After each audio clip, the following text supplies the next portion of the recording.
Bring it pause. All right, we'll get this meeting started here at 6:30 on Tuesday the 13th, meeting of the select board. Call to order. We have a quorum, but we have one excused absence due to illness. We'll begin with pledge allegiance. Pledge allegiance. To the flag of the United States of America and to the republic for which it stands, one nation, under God, indivisible, with liberty and justice for all. Alrighty, do we have any amendments to the agenda? I recommend we move the, whatever the heck it is. Recognition of the fire Recognition department? of the fire department new hire to, next. I agree. Do I have a second on that motion? I'll second. All right, any questions or discussion? All in favor? Any opposition? Seeing none, we will move fire department recognition to next. All right, chief, you have the floor. Thank you, Mr. Chair. We'll be brief. We're here for two reasons: to reintroduce our newest full-time member of the fire department, and honestly, to thank the board for seeing our vision, for seeing the need for it. Our EMS calls are up in town, and so are the seriousness of those calls. So to take and transition a part-time spot into a full-time status of EMS is not only appreciative, but at the right time. I appreciate your support on all of it. It's a positive step forward for the safety and the response to our citizens also. So that's why we're here. Kevin should look familiar. If you want a couple steps forward, he should look familiar. Not only a few years ago in front of the board, he was given a Distinguished Service Award for his response into Lewiston, into the shooting 2 years ago. Last year, he was praised with his partner Martin for obtaining his EMT on one of the hardest times to do it, on one of the hardest EMT classes I've ever seen in 30 years. So to obtain that, and he's parlayed that not only to a full-time position, but into 2 other positions on the ambulance. So you can't slow him down. Kevin started with Durham Fire in 2011. He lives in town. He grew up in town. His family's in town. He's been 30 years as a mechanic. And I'm not saying I've had him change oil already, but he has been under the drugs. So and talk about useful. He's working on his engineer status, being able to operate and drive every truck that we have, and that's a promotable position. And he's already made this place better. So I wanted to introduce him again to the board, to the citizens at home. The department appreciates him. Tonight, we start a new chapter here at Durham Fire. And if Linda comes forward, his spouse, she can certainly help. I don't want to stab him, but if you can put that badge on, we'll start a tradition for all full-timers to have the badge put on. Make sure we get some pictures. Push that pin in real good. She's practiced. He's also the EMT on duty, Yeah. so, you know, it's tough to work on yourself.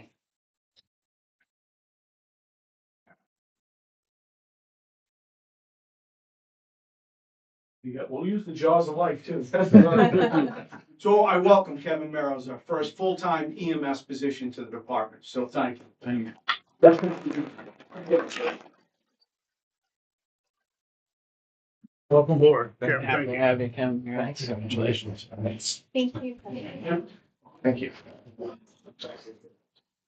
Well, we're happy to have more staff on board and appreciate the leadership of everyone on the department, bringing this moment to fruition. And the town is a safer place today because of this. So we really appreciate it. We're gonna dismiss the fire department to the bay for some light fare and celebrations, and feel free to stop in. I'll clean up the leftovers. Milt, if you wanna lead us, we're right behind. All right. Thank you. Congratulations. Thanks to all of Thank us. you. Thank you. Yeah, everyone in front of you. Oh, no. Don't worry, I got you. They do look like me. Hey. All righty. Well, we're gonna now move into public comment. Is anyone here for public comment? All righty, seeing none, we will now move into, I would request a motion to approve the meeting minutes from December 23rd. So. It's your turn. So All right. Motion by Josh, second by John. Any questions? Any discussion? All in favor? Any opposition? Seeing none, that passes unanimously. Now we're gonna go into old business. So, we were supposed to have Betsy, the HR consultant, and Mark, our accountant here tonight. But due to illness, they're unable to make it, and so we appreciate them keeping their pathogens at home and keeping us safe here. That being said, I do still want to take a little bit of moment for us as a board to discuss some of these policies. I did have the opportunity to meet with Betsy and Jerry virtually late last week, I think it was, or early this week. That's all kind of melding together for me. But I asked a lot of the questions that I thought might be on the board members' minds, and also got some more insight from Betsy. So, um, just to kind of give us a point of reference as where we are, you can see here 3 points of discussion are retirement plan, cash in lieu of health insurance, and wage table. And so this all started last year when the board determined a need for human resources to really services to really start looking at our town policies and just the future of our town in terms of our interaction with employees and planning for employees. And we had directed Jerry to put in the budget funding for human resources, whether that be a full-time position or consultant or contracting. And Jerry came back with a response that led us to hiring a human resource contractor, and that's what we've been using is with Betsy. And one of the things she highlighted was the need for us to really address a lot of outdated policies or really create a lot of non-existing policies because a lot of them were non-existing. And another thing that was highlighted by Betsy at that time and brought to the board's attention was our compensation structure and some issues that were found in that plan, and also some suggestions to bring us into more of a modern management from a fiscal standpoint for how municipal governments run their financial policies. And so the three big things that Betsy had brought to our attention, which we've discussed individually leading up to today at three separate meetings, was addressing concerns with the retirement plan and the fact that the current retirement plan lacks a cost of living adjustment in retirement. She also brought up discussion around cash in lieu of health insurance for individuals who do not take health insurance and instead get a cash payment as part of their compensation. And she worked on helping Jerry develop a proposed wage table. This is something Jerry had already been working on before we did the consulting with the human resources professional, but this is kind of the draft we have now in front of us based off of the kind of going wage in the region for these positions, the positions themselves here in town, the scope and scale of the work. So I want us to have some time tonight to discuss this policy, knowing that we are going to get Betsy and Mark in at our very next meeting, that they're available, which hopefully will be the first meeting in February, to ask them some final questions. But depending on how the discussion goes tonight, if people are comfortable in voting on some of these items for approval, we can do that. Or if we feel like we still need a little bit more information, my intent is for us to craft questions to send to Betsy or Mark today, and we can get those answers both virtually and then in person at our next February meeting. I feel like that'll help save us a little bit of time at the next meeting when Betsy and Mark are here. And we've just kind of starting to get into crunch time on some of these things, so we want to make sure we're mindful of our schedules. So the first point of discussion here is the retirement plan. And so, yeah, because I missed the original part of the discussion. Is this whole HR plan something the town approves at town meeting? Is it something we approve? no, so this is an employee handbook that was developed by Betsy working with Jerry, and much of it can be adopted from by the town staff and by us, by Jerry and by us. But these are the three items that would have a fiscal note. So that requires more added attention. So some of it we've already addressed for, like, how many personal days are offered, or Other elements in the plan might be, work hours and those sorts of things. But these were kind of separated because they have a fiscal note. So, any other questions on how we get to where we are so far? Jerry, does that encapsulate it pretty well? Yeah, I just want to be clear. So you're looking to have them come back the first February or January 27th? Oh, wow. What's your next We do meeting? have another January meeting. Just So tell me what day you. January prefer. 27th would be preferable for me to get them in here right away, if Okay. that works for you all. What else do you have on the docket for that day? So on January 27th, we have Maine DOT to talk about road safety. And we have Waste Zero who That's a big meeting, yeah. develops who makes the pay-as-you-throw trash bags. Well, That program. let's judge how the conversation goes tonight. And if we think we're in a position to have them in and it be brief, January 27th, but if we think it's going to be an extended conversation, that's bringing a lot of outside people in that are going to have to sit around and wait for us to get to their topic. So it could be beneficial to move that to the February meeting if we need more information, so we can kind of play that by ear.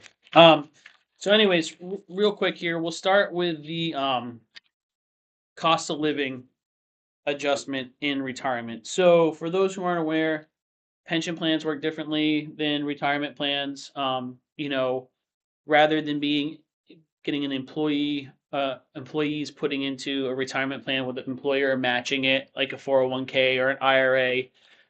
Essentially, the pension plan, the staff and the employer pay into it. The pension's managed by Maine PERS, which is Maine. Trying to remember the acronym. Do you remember what I don't know PERS? the exact, but it's the Maine State Retirement. Maine State. It's the Maine State Retirement Pension, and more or less the way it works is you get your wage looked at your retirement. You have a minimum retirement age and a minimum years of service. Generally, it's a 25-year service, and usually the retirement age for most people, depending on when they start working, is now 65. They look at your 3 highest earning years. They average those to come up with your number, and then you get a proportion of that wage. Generally, it's about 50% of your wage paid out through the rest of your life. That number can be a little bit higher if you work over your minimum retirement years. There's an equation that figures into that, but also the manager of the pension generally does an annual cost of living adjustment for the pension recipients. The issue that was highlighted by our human resources consultant was that our plan does not include a cost of living adjustment in retirement, which is problematic because a lot of the staff were operating on the assumption that did. And so there's 2 different types of plans that municipalities can be enrolled in. And we, at the creation of the employees' compensation packages, did not get enrolled into the plan with the cost of living adjustment. And that's what Betsy has highlighted as a concern. The other thing to note with people who pay into a pension is they become ineligible for Social Security. So in the state pension system, you stop paying into Social Security, and so you lose the opportunity to get that benefit. If you are a long-term employee of a state or a municipal government and you didn't spend very much time in your life working as an employee paying into Social Security in the private sector, then you really don't have any Social Security to draw off. So this is the only retirement. Does anyone have questions about how pensions function before we continue the discussion? I think 3 of us up here are pension people, so we understand them a I'm a little bit little more. off, but I don't want to take time away from Yeah. it. So Well, if it's a quick question, I can totally answer it too. I just need to wrap my head around it. Yeah. Fine, keep The going. big thing with the pension is it's a fixed benefit pension, meaning that you are paid 50% of your salary Mhm. for the rest of your life. If the market's really good, you don't get any benefit from that. If the market's really bad, you don't get any benefit from. You don't feel any pressure from that. It's generally considered a stable retirement, but you never get any of the booms or the busts because the pension is managed by an entity that, in the boom years, they take the extra to make sure that they have it there for the bust years. Got it. So most pensions come with the cost of living adjustment. All state employees have cost of living adjustments. Federal pensions have cost of living adjustments. Most municipalities do. We don't. we looked into the cost of moving into the pension with a cost of living adjustment, and it's about 1% of wages. Last year that would have equated to about $9,000 cost to the municipality to provide that. So that's kind of the fiscal note. Total cost, I mean, all employees are admin, or Yep. not just per one person. That's total cost of all the employees. Now, if we are gonna have a discussion about wage tables later in compensation, as compensation changes, that plan is based off of the person's compensation. So what might have been $9,000 for last year could be $10,000 for this year, or it could be less because we've had vacancies for so long in public works. But ultimately, the way I've been thinking about this, and I want to get your all's thoughts, is this seems more like a policy change that we then learn to adjust the fiscal side on, rather than a spending change. Because frankly, a lot of staff were operating under the assumption that this was already there. It was not necessarily made clear that there wasn't a cost of living adjustment, and I think that you would find probably over 90% of people who are on any pension in the nation have a cost of living adjustment. So it's kind of an expectation. And so for that reason, I would be comfortable in voting on this tonight to approve us switching to a plan that has a cost of living adjustment, but I would like to open the floor for questions or discussion. And just to be clear, towns surrounding do have cost of living adjustments. Yeah. Yeah, okay. Yeah, and Betsy looked into that. She was gonna cover that tonight, but she looked into the surrounding towns. And there's essentially two codes that are used for these plans, and one of them ends with a C and one of them ends with an N. N stands for no cost of living adjustment, C stands for cost of living adjustment. And she said that the preponderance of communities, or majority of communities, vast majority, are on the C plan. Okay. Josh, did you have anything? I'll let John go first, because unless Well, you want I me have to. a couple of, I'm always concerned about increasing the cost. Mhm. And so, at our level, it's another 9,000, 10,000, whatever it may be. But I guess the bigger question is, Betsy, I watched the August meeting. She also talked about a Mission Squared deal where you would get out of Maine PERS, the individual, and then there would be this Mission Squared, which was cheaper for them, cheaper for us. But I don't know she didn't go into what the difference in benefits were. So I'd really like to dig into that, not just because it's cheaper, but my experience was 401k, it's whatever it is, tends to have better results over time. And I don't know Maine PERS, so that's maybe a cheap shot. So I'm not really ready to vote on that because I'd like to discuss that option as well. And I think she was gonna come with a discussion about that, based on the August thing. So I'd like to throw that in there as well. So those, I think, are my two biggest thoughts. So, Josh? You and I met with Jerry and the chief, was it last week? I can't even remember now. And we had a lengthy conversation, I think. I think it was fruitful. It kind of opened my eyes to things, because I really agree with you that we need to be responsible. One of the things that Jerry told us, and I think he's kind of told us over the last few months, maybe longer, is that we're having trouble keeping employees. Is this one of those things that would help keep people? To me, I don't know. But I think it goes in with this greater conversation about the wage table. And so I don't want to start talking about the wage table until we get there. But for me,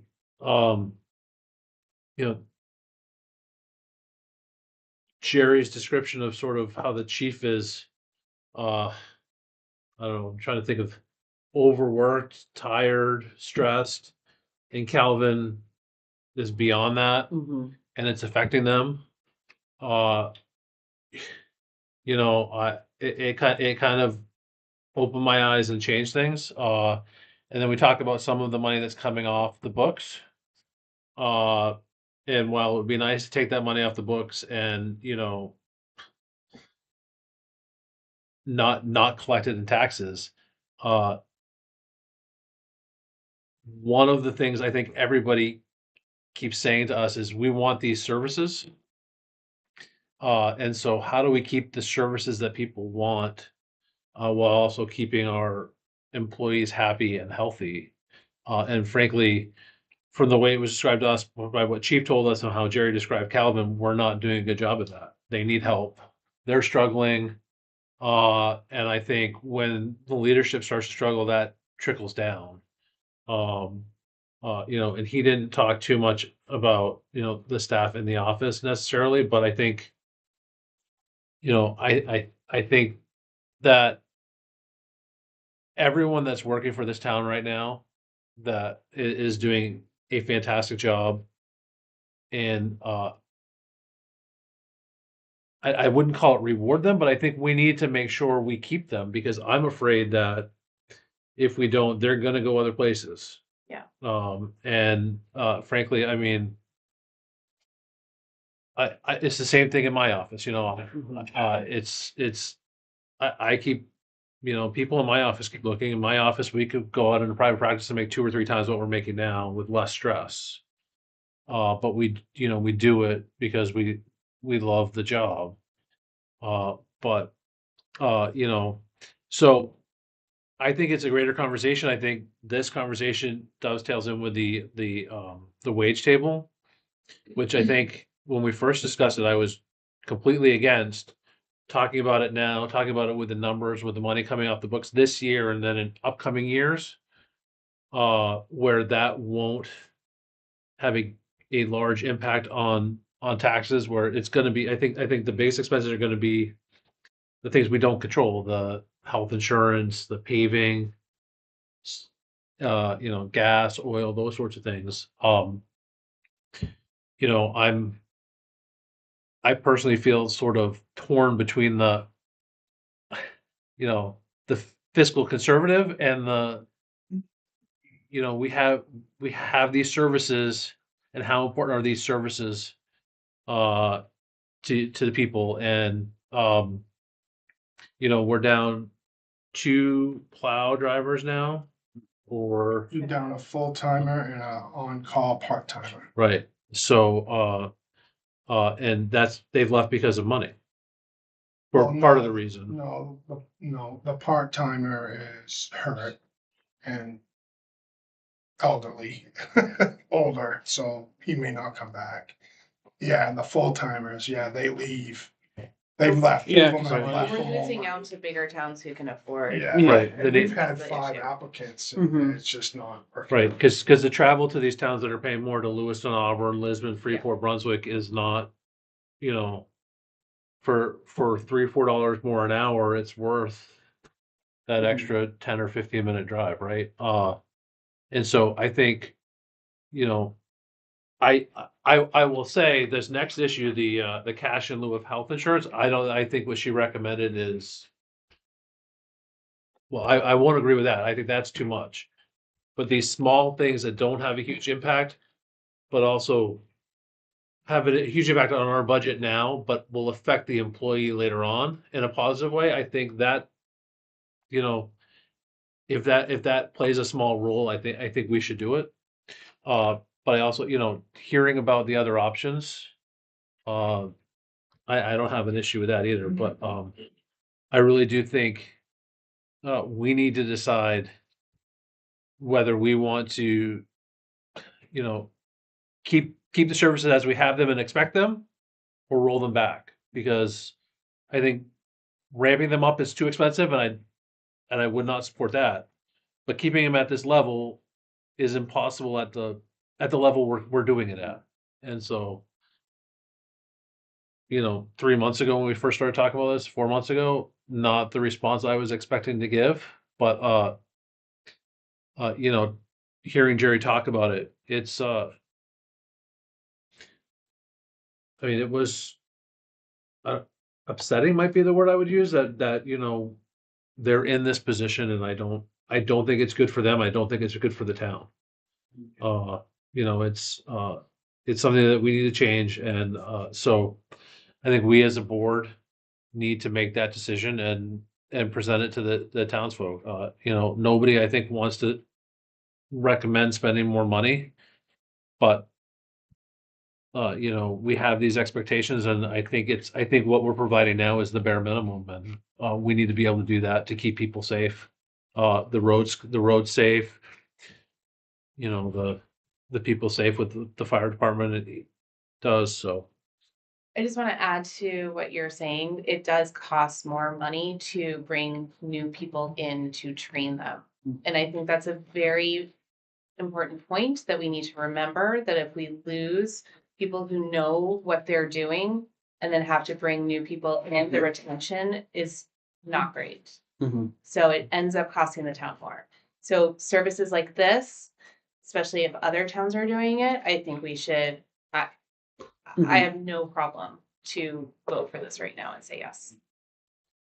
Real If I quick, may ask, what- John, 1 second. Okay. The mission squared option, Betsy didn't bring it up when I talked with her. I know that that is at times in addition to rather than instead of, because it's like in the public sector, you can then add a 457B in addition to the pension. So then the employee can choose to save in that manner as well. So wasn't under the impression that she was recommending a mission squared instead of a pension, but that thought she was recommending as something that in addition to the pension, there could be an option to add like a 457. But I disagree, having listened to it Yeah. today, and maybe I misunderstood it.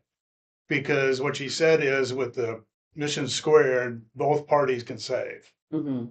But if they take main PERS and they want to go mission squared, whatever it may be, that's totally on the employee. The town doesn't contribute to somebody having a 401k if they have main PERS. The town is only contributing to main PERS. And I got a very strong impression, and that's why I guess I'd like to, Mhm. if I'm wrong, I'd like to have her square me away. But I got the impression that both parties save, and I didn't hear that it was a lesser plan. Mhm. And it was, and we also Yeah. could keep it as, you get to do main PERS where your contribution is a lot, or you get to do this where your contribution is less, but maybe your benefits aren't the Mhm. same, but it comes with a COLA and stuff. Yeah, we could send Betsy that question. The other issue that arises for me is we have people who are almost 2 decades into the pension system here. And how does that impact them if we now say, all right, pension contribution is over, we're switching to a 401k. You don't have, I would Yeah, just say that's- grandfather it. I mean, Yeah. that to me is an easy solution. well, the pension is functioned off of you have to have a certain amount of years of service to get your full Mhm. pension. And then if you're now starting in the latter 5 years of your career to build principal in an investment account, you have a missed opportunity. When I say, there, I'm yeah. sorry, when I say grandfathered, if I'm in main PERS and I'm 5 years from retirement, I have the option of staying in main PERS. Yeah, I'm not sure how municipalities have handled having a split option. You either enroll in main PERS or don't. I guess So, I'd like to get the yeah. answer if we could. okay. And the other thing is, I hear what everybody's saying, and I understand it, but we keep, I don't wanna say nickel and diming because it insults it, but, you know, we're talking about this, we're gonna talk about, paying more if you don't take the health insurance. We've done a couple of, Mhm. you know, as a select board, have done a couple of things to, you know, we're giving them an extra day off. There's a lot of things other than we'll just throw more money at the solution. So the question is, are people gonna stay for the retirement benefit that big a deal? I mean, I think the wage scale is obviously a much bigger deal. We'll get into the extra health insurance or paying for the health insurance difference, but right now that's 4 people. I would just Well, like so to say something though about that, because I think that showing that we do want to go into a pension shows that we care, that the town cares, and the town respects what everyone who is employed by the town is doing.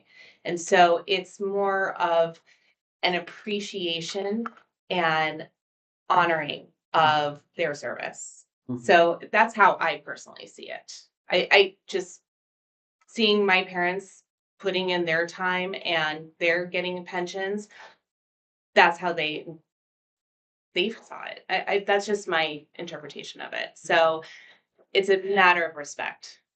But the other program that she was talking about, was that the town either does that or does main PERS, or you, was it, seemed to can be she you even give said the you can do option? both. You can do the give option. the option of saying, if you wanna stay in main PERS because you're close to retirement, or you've already invested a lot of money, they could do that, or they could switch to, the 401k. That's why I guess if I'm wrong, then Well, no, that's how I remembered it was an either or. You could choose, the employee could choose.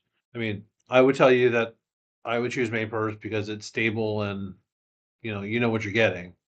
So uh, I almost think you'd be crazy to choose something else, but what do I know? Well, regardless of whether we choose to go with Mission Squared or we're not getting rid of Main Purse for the people who have it. And so I think this is a vote to have a cost of living adjustment for people on Main Purse. So I think that this isn't if we say yes to this, that means we can't explore the Mission Squared. I'm saying for the people, we are going to have staff on Main Purse. We have staff on Main Purse.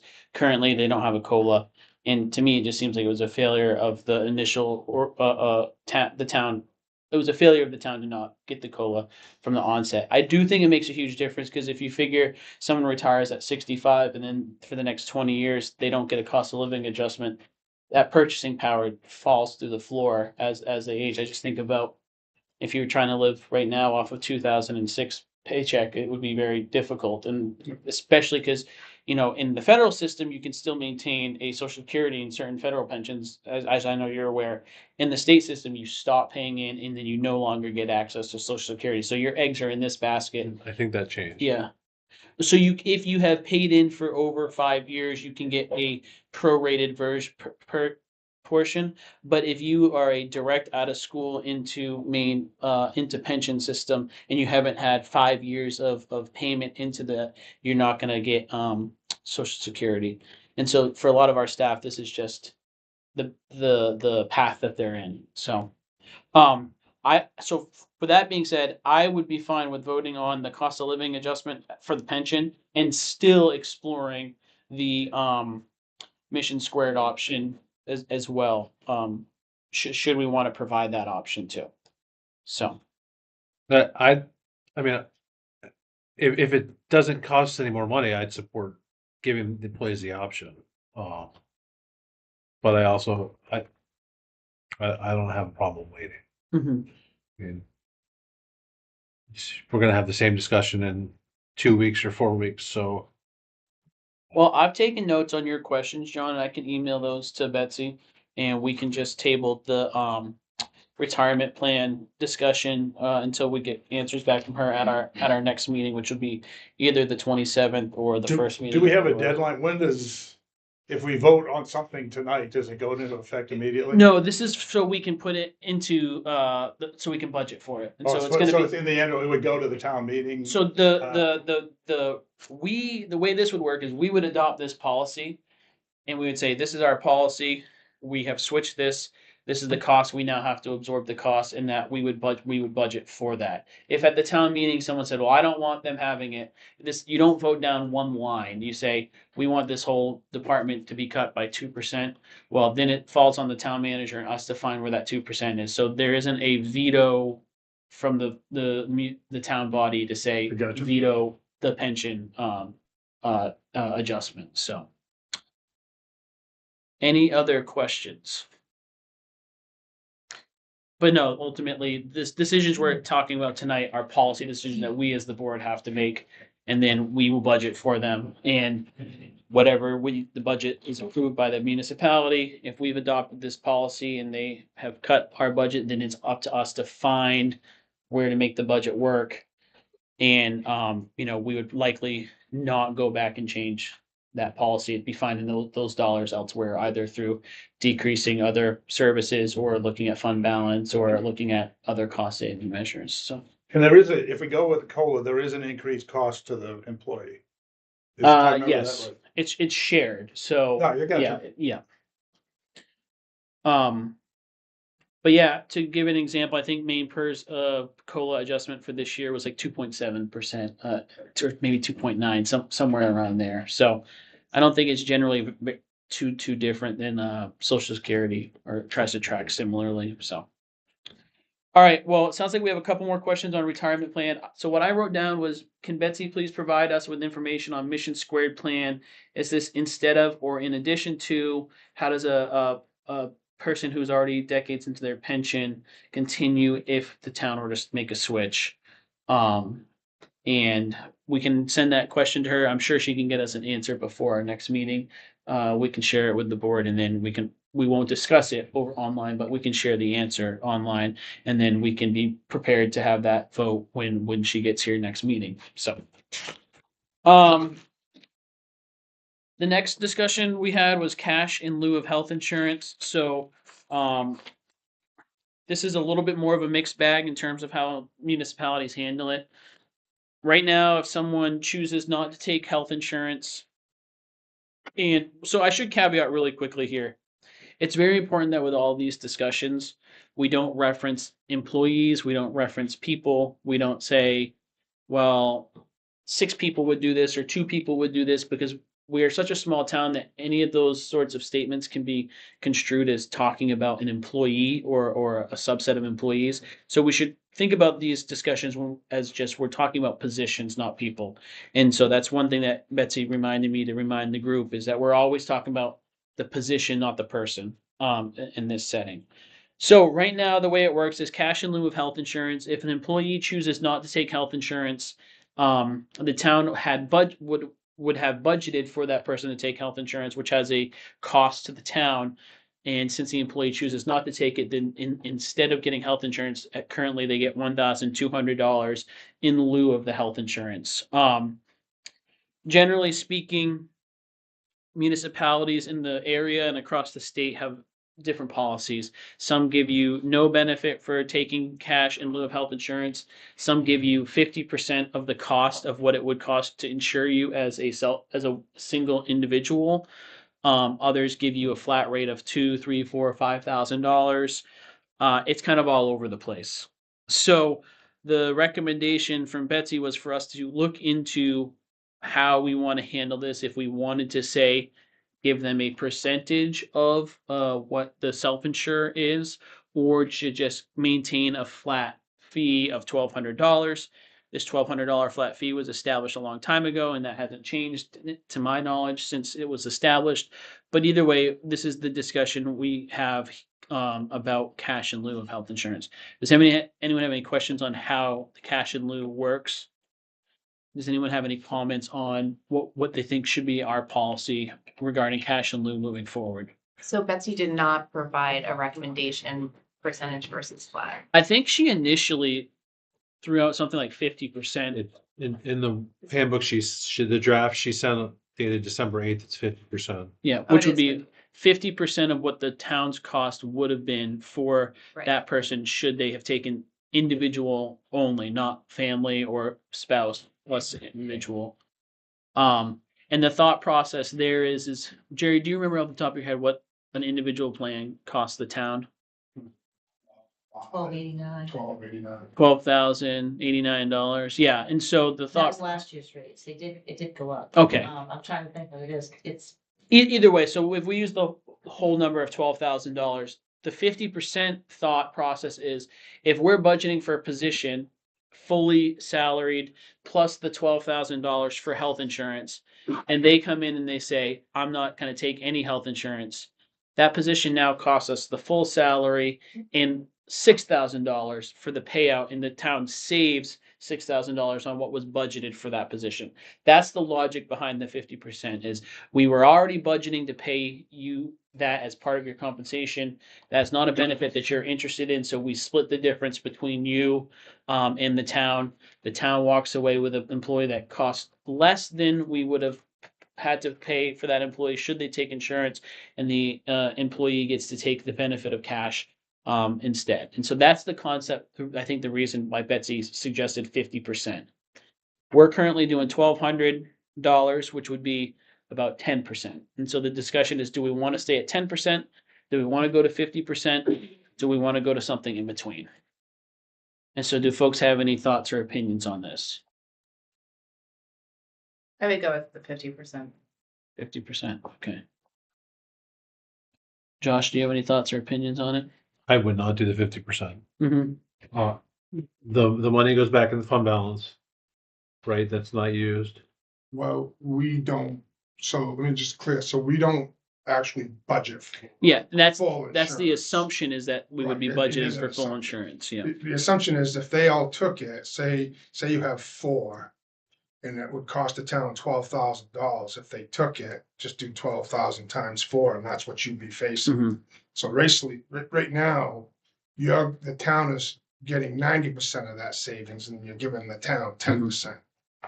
So that's really where it Mhm. is the discussion. If you're good with that, then keep going. If you're not, and I think when she was gonna show up, she was gonna bring data and Mhm. show you what other towns are actually doing, because Yeah. that's how they're roping them in. Yeah. Yeah, and that's a really good point, Jerry, is that operates under the assumption that when we designate funds for a position, we're designating it for, a fully insured position, assuming the person's gonna take family insurance, which is the most expensive. And so that if that is, say, now means that that position has a $80,000 budget, even though the salary might be $60,000, splitting the difference saves us money, assuming we had budgeted for that fully insured position, which is not how we have currently been budgeting for positions. So my initial, or sorry, John, did you have initial thoughts on this? Is Josh done? I don't. Well, I guess I thought we had changed it and we started budgeting in the last year or two for the full amount. No, we don't. So what- We're what- still budgeting the person and not the position. Mhm. But how And does a lot of so- towns do that. When you say budgeting the person, not the position, what do you mean? So if that person does not take health insurance, then. For the fall, but I say, like, if we're posting a new position, the budget is just assuming that that person is gonna take whatever the previous person. Right, so that's a wrinkle, right? So if we don't budget for it, which we don't, and a person leaves and they were on like the cash in lieu and they're only getting 1,200, and we replace that person and they take family, which is up around 27,000, we don't have it in the budget. Mhm. We're gonna have to give them it, but I don't know where we're gonna get the money from. Mhm. So we don't do it that way. But yeah, it's assumed, we don't know what they're gonna take once we Mhm. hire them. And part of that is because before we had a lot of turnover, you just carried over the previous year's expense plus, the wage adjustment and said, we're assuming that everyone's staying the same. This whole policy is helping us start develop a forward facing vision.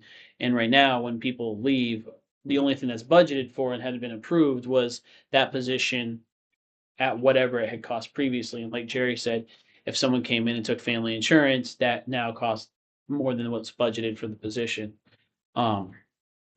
But John, did you have any thoughts on the cash in lieu? Yeah, I cannot support 50%. I mean, right now, I've heard a number of that we have 4 employees that are taking cash in lieu of. So that's $4,800. It jumps to 24,000 if we give them 50%. Oh, sorry, let me clarify. It's cash, the cash in lieu is 50% of the single insured Yes. level, not the family insured Yeah, level. well, if single is 12,000 or So something it'd be dollars $6,000 per times person. 4, yeah, Yeah. so 24. So that's a fairly big jump. And again, we're doing individual kinds of things that without any real idea of what the fiscal impact is. To- We keep saying, hey, it's only 9,000, it's only 24,000, but those 9,000s, 24,000s add up, so. One thing to remember though is if it were to jump to 50% and then incentivize people to say, never mind, I take cash in lieu, it would actually be a savings for the town. Because if someone left their family insurance, which costs us $25,000 a year, and switched over to a $6,000 cash payout, and they just hop on their spouse's insurance at a different job, we're now saving $18,000 on that employee. So that's where the 50% comes from. But I get you, but that same person is, if I'm understanding the logic, what you're saying is, well, I'll leave my spouse's insurance and take the cash in lieu of, but he or she no longer has any insurance. Right, and before they, if we were, I if we. think you, as drafted, you have to be eligible to have outside insurance. Yeah, so you can't leave the insurance and go uninsured. If you leave the insurance, you have to show that you're eligible for outside insurance. So like if I was an employee of the town and I was insuring a family and it was costing $25,000. And that's what it cost the town for me. And this policy came in and said, well, if you want cash in lieu, we'll give you $6,000, which is half of the individual rate. And I said, all right, well, I'm going to hop on my wife's insurance and we're going to switch insurances because that household economics benefits me. I'm now only getting $6,000 in cash. The town previously was spending $25,000 for my expense, so they're only spending $6,000 now. So it's a $19,000 savings by me leaving because I've now been potentially incentivized to leave because that cash in lieu is a better deal for the town, and that's where that 50% comes from. Because if you were to offer over 50%, it's now to the detriment of the town. If you were to offer 50% or under, it's a break even at 50%. It's a benefit at under 50%.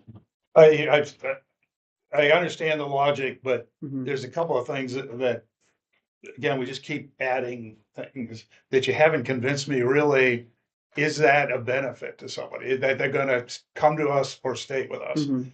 Or we can throw all the benefits in the world, but if they may still go elsewhere.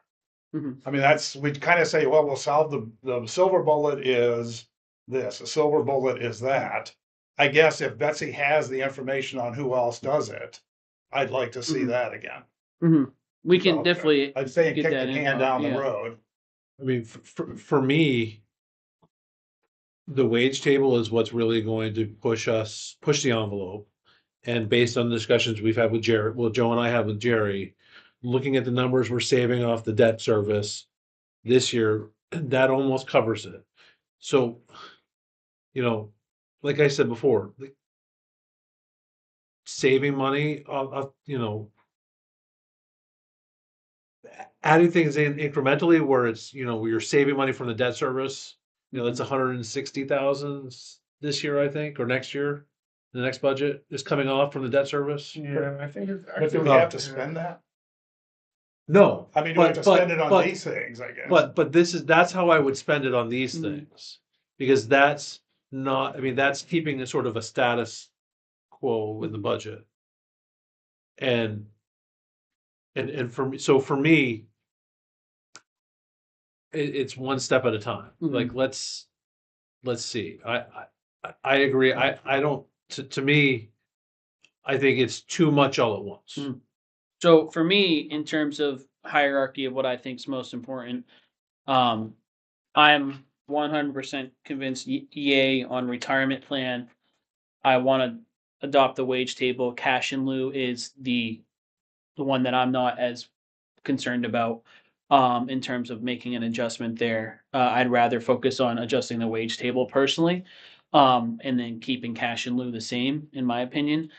I'm just explaining Betsy's recommendation and where that comes from. When we look at the towns, because we do have a spreadsheet, when we look at the towns, our cash in lieu compared to a lot of other towns is low compared as a whole. And so that for when we think about benefits, some benefits are more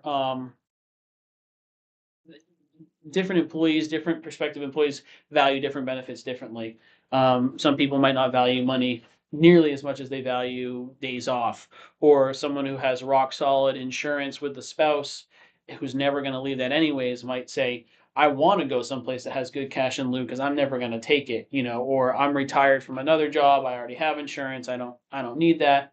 And so that's why I want to be cautious of just saying, well, maybe it's just 4 people, because we also have to think about the positions and about the future of positions. The people who are sitting in the roles right now aren't going to sit there in the future. We have 2 roles open right now. We don't know what's going to necessarily be that cherry on the sundae for them. And so, but with me, in terms of hierarchy of what's important, the cash in lieu is the least important of these 3 adjustments that we're discussing making. It sounds like we don't have consensus and we still have questions though. And so I think if Betsy is going to have to come in anyways, it's a good time to answer those. But I do want us to be prepared to vote on this after we meet with Betsy and Mark next meeting too. Yeah. So what I have here for Could I just make, yeah. I want to get out there that just because we are gonna pay less in a particular area, doesn't mean we should spend that money, that $160,000. I mean, I'm, Well, I I'm agree. pretty adamant on that. I, What do you mean? I agree, but I also think that we need to do something for the employees to keep them. And we're losing them. And there's been talk of a number of employees leaving us because of more pay elsewhere. Mhm. And we have to decide.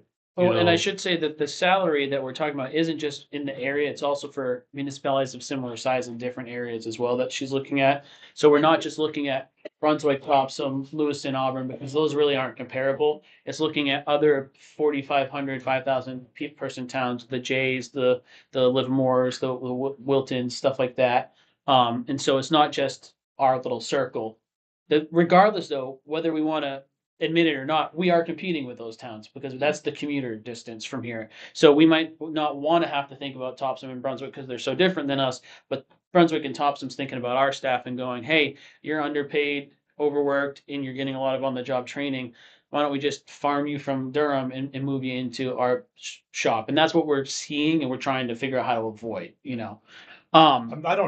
do not Yeah. disagree with the need to think about retention and other things. I don't think that this A is B and the wage scale make a difference. Mhm. Because I truly believe most people, and I do not mean to insult anybody, a lot, truck drivers, others in my experience, they'll leave for 50 cents an hour more. Mhm. And so we need to be competitive on that wage. Well, to give you scale. an example, our EMT service, we pay $5 an hour less than the surrounding communities, and that's why we have 22 open shifts this month. Yeah. And so like it's not 50 cents we're talking about. We're talking like dollars on the No, hour. I agree. Yeah. My point is they will in fact leave for that. And, but that's, the point is, I don't know that how many are gonna leave because they only get $1,200 for, not taking the health insurance. Mhm. I mean, I really think that we're increasing the budget in an area that's probably not a major impactor. Mhm. So, anyway. Yeah, I just do Yeah. once more want to say though, not that I'm advocating that we need to change cash in lieu, but increasing cash in lieu could also have a net decrease in expense because if cash in lieu went up to something that incentivized people to leave the insurance, we're now getting that savings from their budget position. So cash in lieu isn't necessarily an increased expense. It could, but that's again a gamble because we don't know. Does 50% have 3 people hop off family plans? Probably not. I don't know, but I just want to point that out. All right, wage table.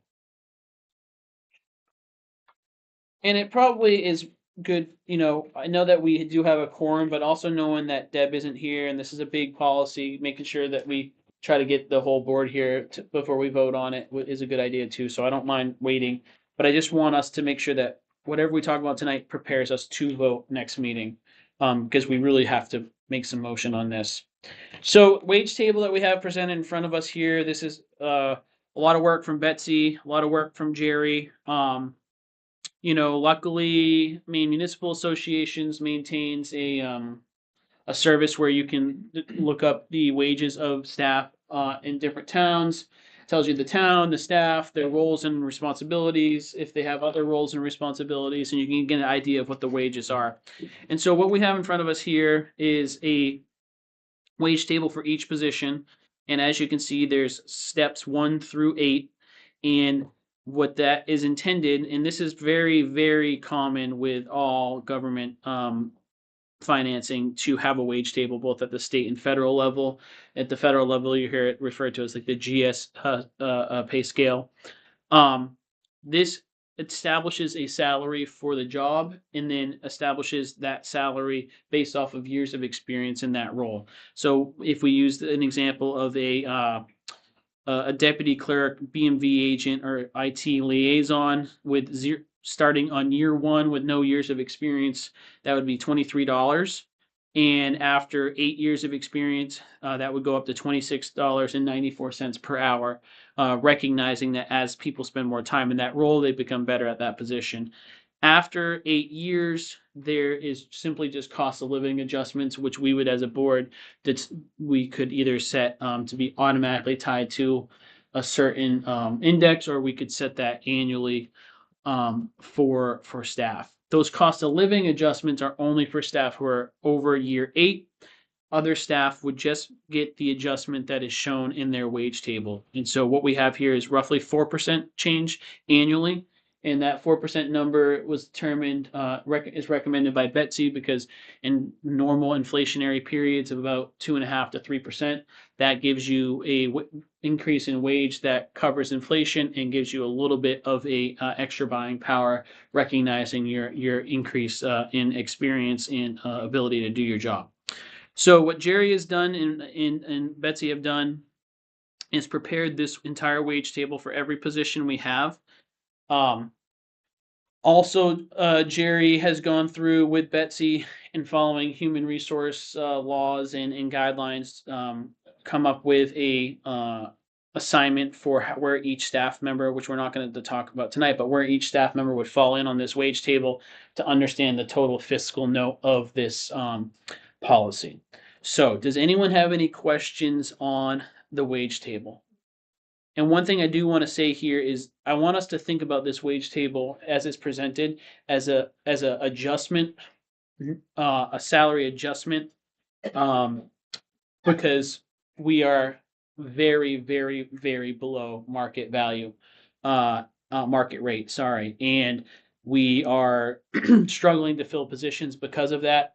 Our applicant pools are very shallow because of that. And we are constantly at pressure of losing staff. And so when we think about this expense, one thing I want to remind people is that there is a fiscal note with action, but what's even more damning at times is the fiscal note of inaction. And so a perfect example is right now is we have 2 positions or 1.5 positions open at the planning at the Public Works at a time where we are having plowing. So we now have a situation where our Public Works director, who should be in his office working on or who should be in their office working on budgets, working on their director jobs is plowing, just like a regular CDL driver working hours on end, unable to do everything that needs to be done. We're charged from our community to provide a certain set of services, and right now we're barely providing that because we're so understaffed, and it's because of compensation. Some of what Betsy is looking at here and Jerry are looking at here is that municipalities and governments generally aren't going to be the highest paid wage. They're not going to compete with your private sector in the same way. But there's trade-offs there for the employees. Usually the pension is what it elevates that job as one of value when you are compared to a private sector. Also the type of work that you're doing. And so that is adjusted in here. So for example, if you look at the mechanic job, truck driver mechanic, starting at $26 an hour and maxing out at $34.21 an hour, diesel mechanic can go get more than that any day of the week at a private sector job. But what comes with that private sector job is working on bigger equipment, working on call hours that you would not normally be expected to work on at a municipality, dealing with emergency type scenarios that you wouldn't be dealing with here. So there's a trade-off there. So this is not trying to take people from the highest wage businesses locally. This is trying to put our staff for each classification in the median income of the range that could be expected both between public and private. So does everyone follow what I'm saying there? Cool. Is there any questions about this wage table? Josh or Rebecca or John? It's my turn. Okay, a couple of questions is, so if the issue right now at hand seems to be hiring a truck driver, Mhm. 2 truck drivers, I guess, or a truck driver and a half. Does $25 an hour do it? For, If you, So talking with Betsy, so that one thing to know here too is, if we're hiring a truck driver who has had their CDL and been working for 5 years, they could start at that step 5 when hired. So if you look at it like most government jobs, they're advertised with a range, and that range is the low end being step 1, the high end being step 8. And then when hired, it's saying, what's your experience? Okay, you just got out of tech school and you got your CDL and this is your first job. You're starting at 1. Oh, you've been a truck driver for North Yarmouth for 6 years. We can start you at step 6. So Betsy and Jerry think that that is competitive enough to compete with people commensurate with their experience level. Yeah. Okay. Yeah, that is, that, yeah, so if you could offer them, using your example, 29, 25, you think you would be competitive? If they have that experience. Yeah. Yeah, I mean, No. they would, somebody come in and say, I've got 5 years experience with Yarmouth, you would be competitive, and if they didn't, if they were brand new CDL, $25. I guess what I'm saying is, if we're gonna do this, let's fix it, let's fix the issue, and is this enough to fix the issue? I'm not saying let's jack them way up, Right. I think Betsy will speak to that because they're still lower and she'll talk to you about that. Mm-hmm. But, you know, we don't wanna come in here and give you all sticker shock, but let's understand the people that left for over $10 more an hour. Yeah. That's how low we are. And this is not what people are getting paid right now. This is what we're recommending. don't understand, Yeah, so, yeah. but I guess the I guess the question is, if we're gonna approve this, then let's fix the problem with it. Mhm. Because if it needs, God forbid, it needs $10 more, if it needs $35.95, that may be an issue. But I'd like to give a tool that's out to prove a tool that will help us hire people. Yeah, Whatever. don't, if, I see what you're saying is that this is not the time to cut down. If we need to make sure we're competitive, we need to figure out what that number is. And Betsy can answer that more. The discussion I had with Jerry and Betsy was that they presented these as kind of the beginning competitive wage, and we could go up from there. Other discussions is we could say, well, we'd like to see that step increase be 5% every year instead of 4%. Like those are things that we can discuss more and get some feedback from Betsy. But the other thing I should say with this table is the recommendation from Betsy, and this is pretty standard across public sector as well, is that there's a periodic reevaluation of this. So every 3 to 5 years, you look and say, is this still competitive? Because if we find ourselves in an inflationary period of sustained 5% inflation, after 3 years, we might say we need to adjust the wage table because this isn't cutting it here. This is our first stab at that to do that. And that, I think that's a sub note underneath. Yeah. that. And then it does not include, firemen. Yeah, this is just including the full-time employees right now. So not the per diem and the volunteer staff. Could it or should it? I guess if we you're had trying to mentioned hire it sounds like per diems are an issue, and then they all do a good job. But wouldn't it be good for a fireman to come in, per diem to come in and say, I don't know what your starting wage is now, but you know, I'm gonna start at We can give you the 23 or answer 20 or whatever it may be. And then next year I'm gonna get 4% raise and so on. Mhm. Why should we include it? I guess, why wouldn't we include it? You comfortable with Certainly look Chief into it. answering a couple questions there? Chief, could you? So it'd be great for us to know what you start fire 1, fire 2 folks off EMT and what that looks like. Or in my opinion, what would help you hire them Mhm. within reason? Appreciate the opportunity. We have the fire department, our own wage table. Not that it's complicated, but EMT basic, regardless of years, $18. So just an EMT, 18. If you have your advanced, 20. If you have paramedic, 22. I assure you that's $7 to $10 under the lowest around. It just is. If you have firefighter 1 and 2, that's $2. So in theory, a paramedic firefighter would be $24 for us. Mhm. They're all north of 30. It is a $7 difference just in Lisbon, just for basic EMT. I was going to request it, and it just depends on how you want the budget to look, that the fire department budget increase. Haven't set an hourly wage for that, because I can't tell you how many, I mean, I can, but not how many basics we have, how many medics, that type of thing. We would attract more and higher level, right? If we gave higher level pay and service, we'd attract more paramedics. A lot of what we attract is brand new EMTs, Bates College students, someone with no experience. That's just what we're attracting, and that pool is shallow. So under the fire department budget, I was gonna, again, during budget times, which we're in, discuss how much we'd like to raise. I think it's a great idea that you put a line item in because, you know, we have 22 per diem sort of that are employed with the town. They're part-time, there's no benefits, you know, they get sort of that emergency paid time off. They accrue that.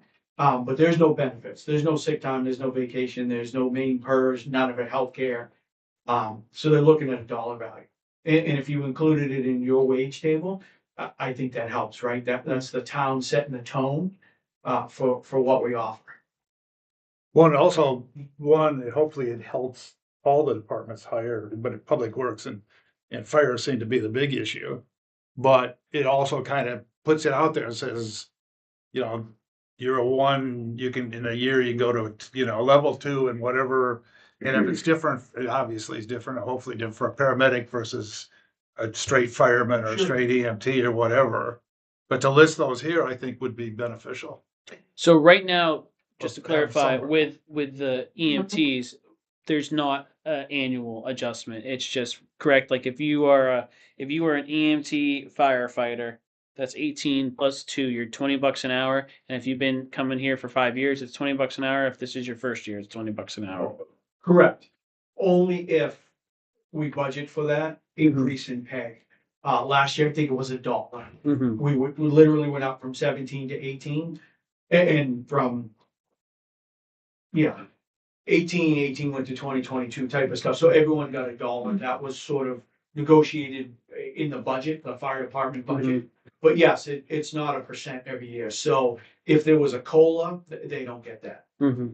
And it would help for retention, John, not just, I mean, we get the new people, but the retention would be like, at least there's some type of promissory for an increase. You know, if you give us your time, you'll at least be rewarded. Currently, there's not that.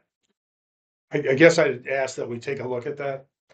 Yeah, the way I I think don't know how to break it out, right? the way I think about that is we could just in here add, you know, because if we were to add firefighter, EMS, then you start adding in all those, you're building another line, you're building another block of text there. Whereas right now, what's happening, which is an option right now, which is happening is every year chief says, can this be the pay for this position? All right, next year, can it be this? So there's no, it's set annually. And so if we're looking at those blocks, it could be beneficial for us to look out there. Where it would become more complicated for you is if you've got 22 per DMs and some are coming in with 3 years of experience, some are coming in. I would gather, depending on the wage, if people start looking around and say, oh, that's what Durham's paying for 8 years of experience. I've been doing this for 20 years. I'll just start picking up per diem shifts at Durham as long as they give me that 8-year wage. That can have a fiscal note. And my understanding with your per diems is even now, you know, you have EMT basic, advanced, and paramedic. You don't know who's signing up next month until they sign up. So you could have 60 shifts all paramedic, or you could have 60 shifts all EMT, right? Yes. Yeah, I think there's a nut to crack there, but I think that you're. I'd like to see us Yeah. try. I mean, it would seem it's you got great guys. They're all and many of them are not doing it for, you know, $20 or $18 an hour. You know, you look at some of the names and Christ, they've been in the fire department forever. And it's, you know, father, grandfather. So it's not just money. And it probably is not it's probably the same in Public Works. So, but in some ways it's almost, to me, insulting to say I got 8 years experience and I'm making the same much as my son who just started. Mhm. It would certainly help the town and the department heads to have a range. I mean, we'd have to fund that range, right? And currently how I do that is the average. So the average between a paramedic and EMT is roughly 2022, and that's what I've been budgeting for. And we've been pretty close with that. That's why there's always, you know, a little left over. I mean, this is gonna have a fiscal and maybe a fairly significant one. But what's the difference with that and a fireman and a truck driver? In terms of, Calvin's gotta say, I got a you know, 2-year guy now. But I really want to hire a 5-year guy, or, you know, I'll get less complaints about knocking down Talbot's mailbox and, you know, I think that's, That He doesn't has kick to do until it. year 6, John, the missing your mailbox.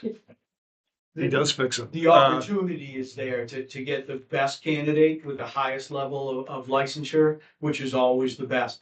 And don't forget though, you know, you're talking budgetary, which is always important.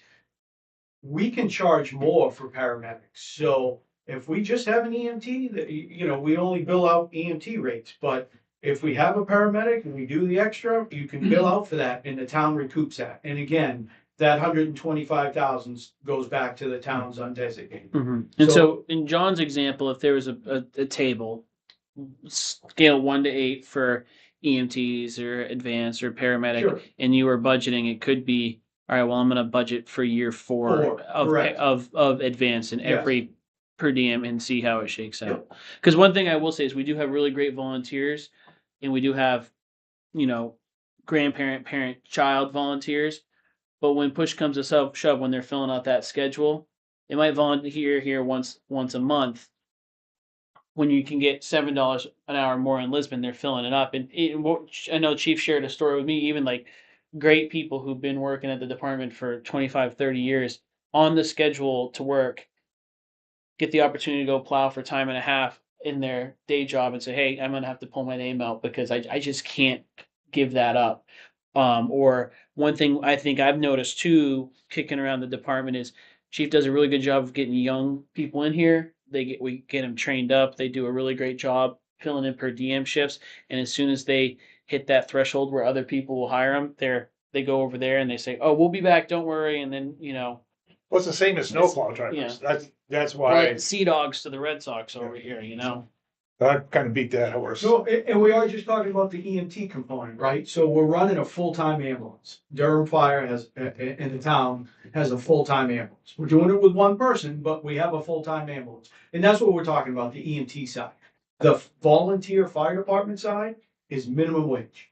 If that's what they get paid, minimum wage, if you're a lieutenant. And you're okay with, I mean, when I say you're okay with it, you're hiring firemen to do that or finding volunteers to do Yes. that? Yeah, we're still running, just information, we're still running a volunteer fire department at minimum wage, you know, 50 cents for a driver, extra 50 cents for an officer. There is a little component, but it's still minimum wage. It's the same group dedicating, they bring their sons on, yes, we're holding our own and the town has value. Well, I kind of beat this to death, but if we need to fix the firemen, let's put that in here too, so. Well, we're gonna have Chief in the hot seat, in the department head meeting with budgets in the next month or so, so. I will do. John told you to come in and ask for more money, so. Well, in this crowd, I don't know if, well, that's what he said, he said get creative. I just don't, anyway, I've said I'll let someone else speak. Does anyone else have questions for Chief while we got him in the chair, keeping him from his snacks in the other room? All right, thanks. I don't disagree with John so much, but at the same time, I don't know. Well, one thing I do think that we didn't mention in the value with this table, and if it were to be expanded across all positions, is it gives us planning for the future too. Like right now, Jerry has already gone through and identified where all the staff would fall on this table. So we know what personnel wages would be if we were to adopt this right now. And we can tell you exactly what personnel wages are going to be every year moving forward. And from a budgetary planning standpoint, that takes a lot of extrapolation and puts it right on the paper, so we kind of know. So it, from what your point, John, is it sounds like you're saying if we're doing that for one cohort, might as well expand it to the others. Yeah. All right, thanks, Chief. Well, it sounds like we have questions for Betsy on these numbers, but ultimately, I am in favor of this wage table as minimum as written. I think that it's a necessary adjustment. And when I think about the cost associated with it, we talk a lot about the cost of actions, but there's a huge cost of inaction. I know I've already said that. And I feel like the cost of inaction is just going to be a situation where we are taking taxpayer monies for positions, and then those positions are going unfilled, and we're not providing the services that they're asking for. when you get 22 shifts open in the month of January, you're not really providing everything you need. And when you've got two people down during the plowing season, you're not really providing those services that we've been asked to provide. So I like the looks of this table. We went over, Jerry and I, and Josh, some real preliminary numbers at the current table as is, plugging in where each person in these roles would land. It would be about $126,000 difference to the budget across every department, which is about a 1% change in the budget. It happens to be very similar to what's coming off for debt services. So while debt service is coming off, doesn't necessarily mean spending has to increase. Functionally, debt service is coming off do open up opportunities to be in a maintenance situation without being an increase. Also, early numbers with fund balance are suggesting that we're really not using the fund balance that we had planned on using last year due to increased valuations. So I think that if we were to adopt this now, there would be an opportunity for us to still pull together a budget that showed very little, if any, increase. It's definitely not on the municipal side, excluding school and county, which we have no control over. And so my just I'll be fully transparent here. I could vote yes on this today. I can vote yes on it in two meetings. And if we were to get a different number back from budget committee and back from the town, I would suggest we cut funds elsewhere rather than from personnel, and that we as the select board own the policy of adopting this wage table, and that we are the ones who make sure it happens, because we have lost staff and we're going to continue to lose staff if we don't do something. And I think that this is the biggest lever we have when we look at where we're at. So, do we have any specific questions I can email Betsy in advance about the wage table before we meet with her? I'm trying to figure out how I feel about John's proposal. Including the firemen Right. or EMTs.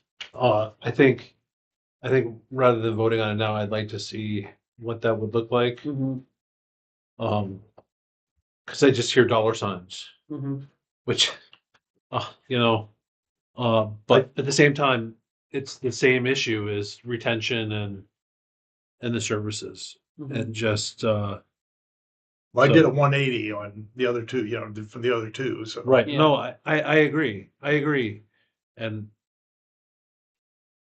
I guess seeing it in here rather than the fire department budget, the sticker shock of seeing it all in one place, I think just hit me.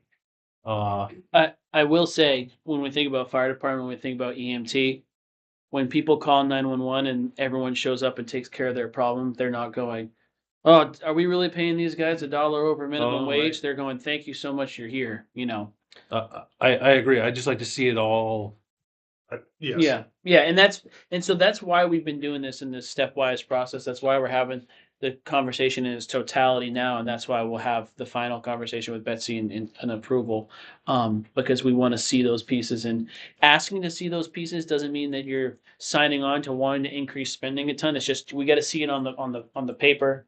But at the end of the day, some of these questions, I think of them more as a policy question rather than just a fiscal question, because it's in some ways, making sure we fill the positions is much like, a utility cost. Like, we've determined we want electricity, we got to pay for electricity, So, all right, we can move along here, but I think I got some questions to send to Betsy, and we can get answers for those hopefully in advance, which I can share with the board. Reminder, if we get answers in advance and I share them with the board, we're not to discuss the merits of that via email. It's just for your information, and we will then bring that information to the meeting. It just gives you all a chance to be prepared for it. All right, so moving into new business. We have already covered the recognition of the fire department, and now we are moving into an update and discussion on land use amendments. So, give the floor to the two of you.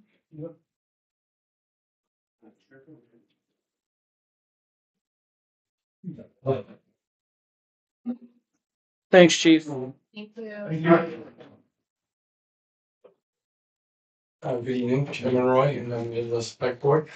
I'm Brian Leno, I'm the chair of the planning board. I'm here with the town planner, Mr. Thabarge, to go over some of these proposed changes. We appreciate the opportunity. We're not gonna be talking about budgets, we're talking about efficiency of it. I'm sorry, I'm putting over a bit of a cold here, but hopefully I'm clear, and you can understand what I'm saying. So the planning board's work this past year is focused on separating policy decisions from technical cleanup, while positioning the land use ordinance for long-term success through codification. Over the past several months, the board has held two public informational hearings, one on proposed minor policy changes and the other one on administrative changes. Based on staff input, public comment, and our own deliberations, we've refined the draft amendments to ensure that nothing controversial is embedded in the codification itself or proposed minor policy and administrative changes. One exception is affordable housing, where the town's hands are tied to some of the state's legal requirements, and we must follow that per state law. Codification is not about changing codification is not about changing the land use ordinance, more making it transparent and organizing and clarifying information. So it's easier to administer, easier for the residents to understand, and legally consistent with state requirements. The ordinance overhaul provides opportunity to address outdated standards and issues that come up to the board frequently. To keep clear separation between minor policy issues, the technical work of codification, the planning board and staff are recommending 3 separate warrant articles. One for minor policy changes, a second for administrative changes, and the third for codification of the land use ordinance. This approach allows voters to clearly see what is policy, what's administrative, and what is the reorganizing format. It's important to note that the board also reviewed several other issues in addition to what we've sent to you today. Through the process, the board intentionally deferred policy questions such as noise regulations, private road maintenance agreements, and agricultural use standards so that they can be addressed separately after codification, rather than complicate the process and afford the time needed to go through those potentially contentious issues. The board believes that this package is transparent and positions the town well for future land use challenges. And with that, I'll turn it over to George to go through the details of what's before you. Thank you, Brian. Mr. Chairman, members of the select board. I'm going to cover as quickly as I can the 3 basic categories to discuss with relationship to this topic of land use. The first is the changes that have been recommended by the planning board that Brian just listed or indicated. The second is a couple of added items that have come up. And then finally, I'd like to give you an important update on the strategic planning initiatives with relationship to a major change in state law on the comprehensive plan front. So as far as the draft amendments, as Brian indicated, it's important to recognize that we're really here just trying to close gaps within the regulations as opposed to setting new policy direction for land use. We did provide a summary of the administrative changes and the policies. And in that memo to the board, each individual policy or administrative change is cross-referenced in terms of the page numbers. So you can look through all of them to your heart's content, or if there's one in particular that you're interested in, one or more, you can really focus right on those individual components. So to list the minor policy changes, those include backlots and private ways, the process for expanding non-conforming residential structures, adding a provision for the planning board to be able to require a road buffer along existing homes when the subdivision is put in, changing the current requirements for fire, water supply protection. And then also closing a current loophole on cannabis cultivation facilities that's in the state law. And then finally, for the minor policies, as Brian indicated, the state is requiring changes on manufactured housing, which includes accessory dwelling units, individual siting of mobile homes, as well as mobile home parks. So these are, the town does not have any flexibility on these. However, the planning board in the process thought, because those are significant policies in terms of how these things are handled, they felt it was, the consensus was to pull those out of the codification, even though the town doesn't have flexibility and they are legally required changes, at least put them before the voters in terms of this is policy, even though the town doesn't have the flexibility to do anything different. So that was the sixth one. As far as the administrative changes, updating the subdivision road standards, the driveway standards, clarifying which board interprets the zoning district boundaries if there's a question. Adding a provision for solid waste, a solid waste management plan for subdivisions to indicate where the solid waste container is going to be located, either within the subdivision or out on the main road. Clarifying the planning board's scope of review for campgrounds, RVs. Updating the submission requirements for the planning board in terms of the timing and the number of printed copies. Providing the select board with an administrative capacity to make corrections when we find errors in the ordinance, such as just simple things like numbering. Requiring developers and conditional use applicants to prove that their taxes are current, as a submission requirement. And then finally, putting into the ordinance the conditional use submission requirements that are currently in a set of instructions that we've been advised by the town attorney that should be in the ordinance, not just in those instructions. So those are all included with a summary as well as the draft amendment language, and those are pretty much ready to proceed to the public review process, the formal public review process.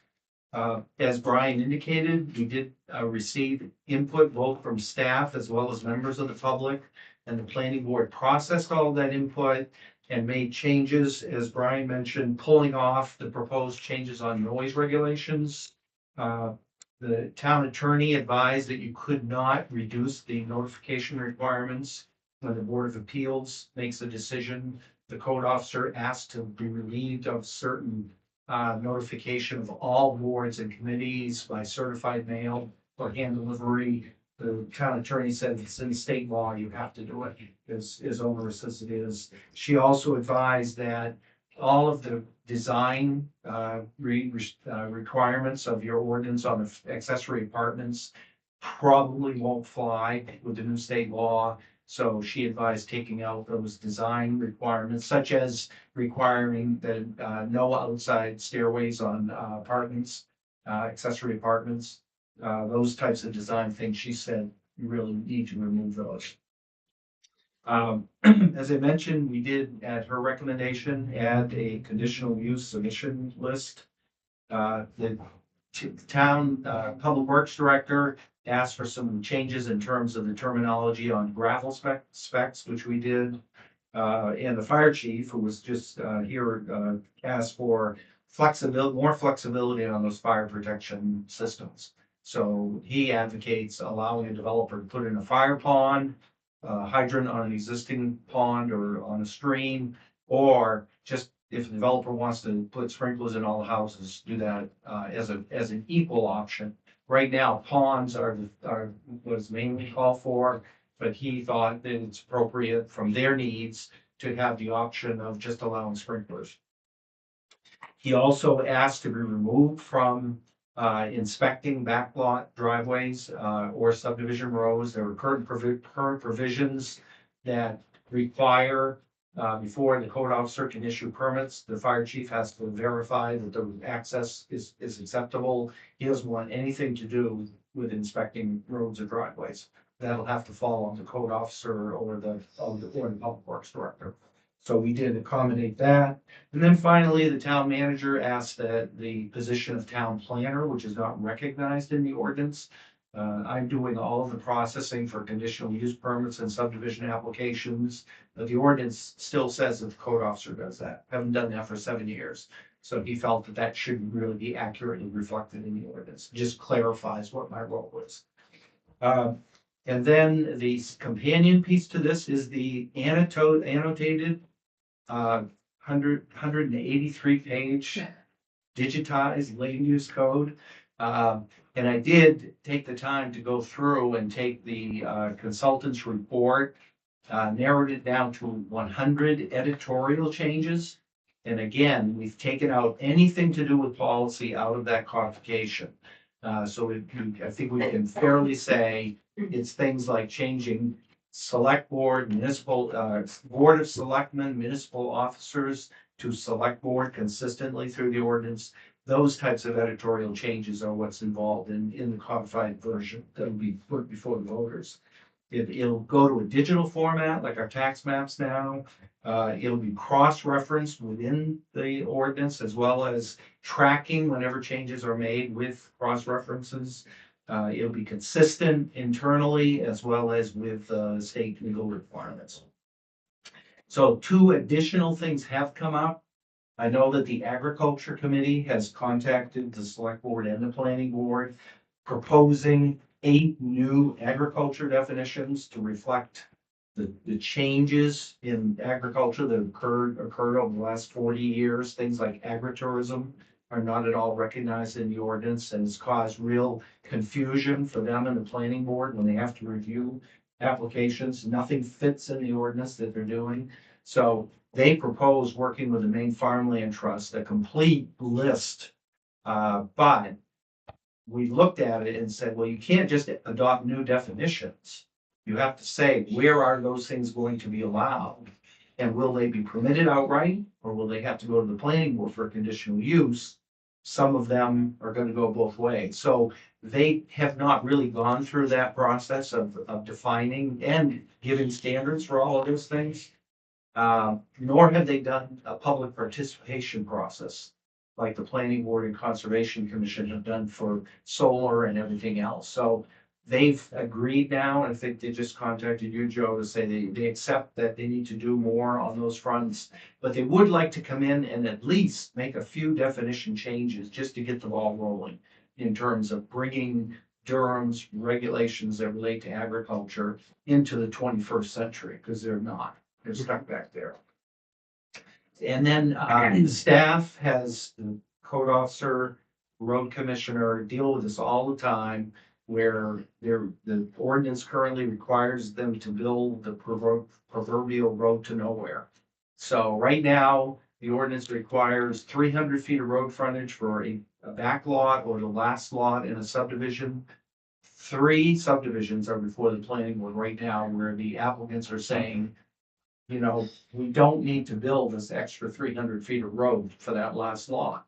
So most towns, many towns allow taking the combined frontage of a turnaround to make up the road frontage. This ordinance isn't clear, and I've looked at the property maps, and if you look at all the subdivisions that have been approved, some require the full 300 feet. Some allow that frontage of the turnaround. Hasn't been consistent because the ordinance language is not clear. So I put together a summary for that with draft amendments, and we'd like to have consideration of that as a second add-on to this. So if you want, I can stop there and you can discuss those administrative changes, the minor policies and the codification, or I can give you a quick summary of this issue with the comprehensive plan law, and then open them both up, whichever you prefer. Let's talk about the what you presented so far, and we'll Okay. talk about Yep. comp plan after. Does anyone have any questions for our guests today? No, thank you for going through that. It's a lot. Yeah, It's looks great.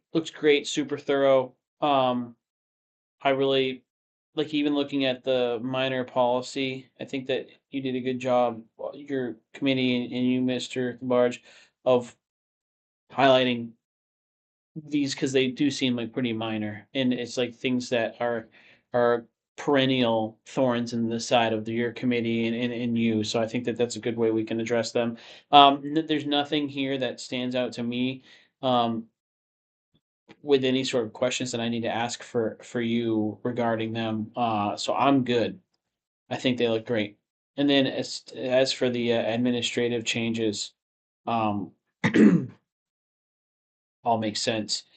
The document you provided did a really good job of explaining it because like when I saw proof of payment of taxes, I was like, oh, is that on the current lot or existing lots? And I think that this in particular, that section answered that question really perfectly, and that's an issue that a lot of people have brought to our attention, especially when you start flipping through the who owes taxes in the front of the tax book at the town meeting. So I think that addresses that. Um, the road to nowhere, I had heard about those and seen some of the schematics, and I'm glad that that's being addressed. So you don't just have 290 feet of road heading into the middle of nowhere after the last lot.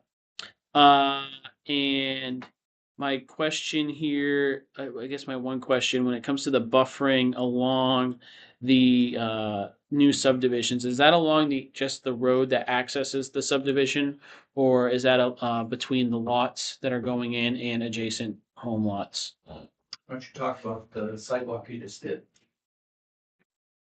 I'm not sure that it answers the question. It it creates a buffer between a new road into the subdivision and any adjacent property owners. Mm-hmm. Okay.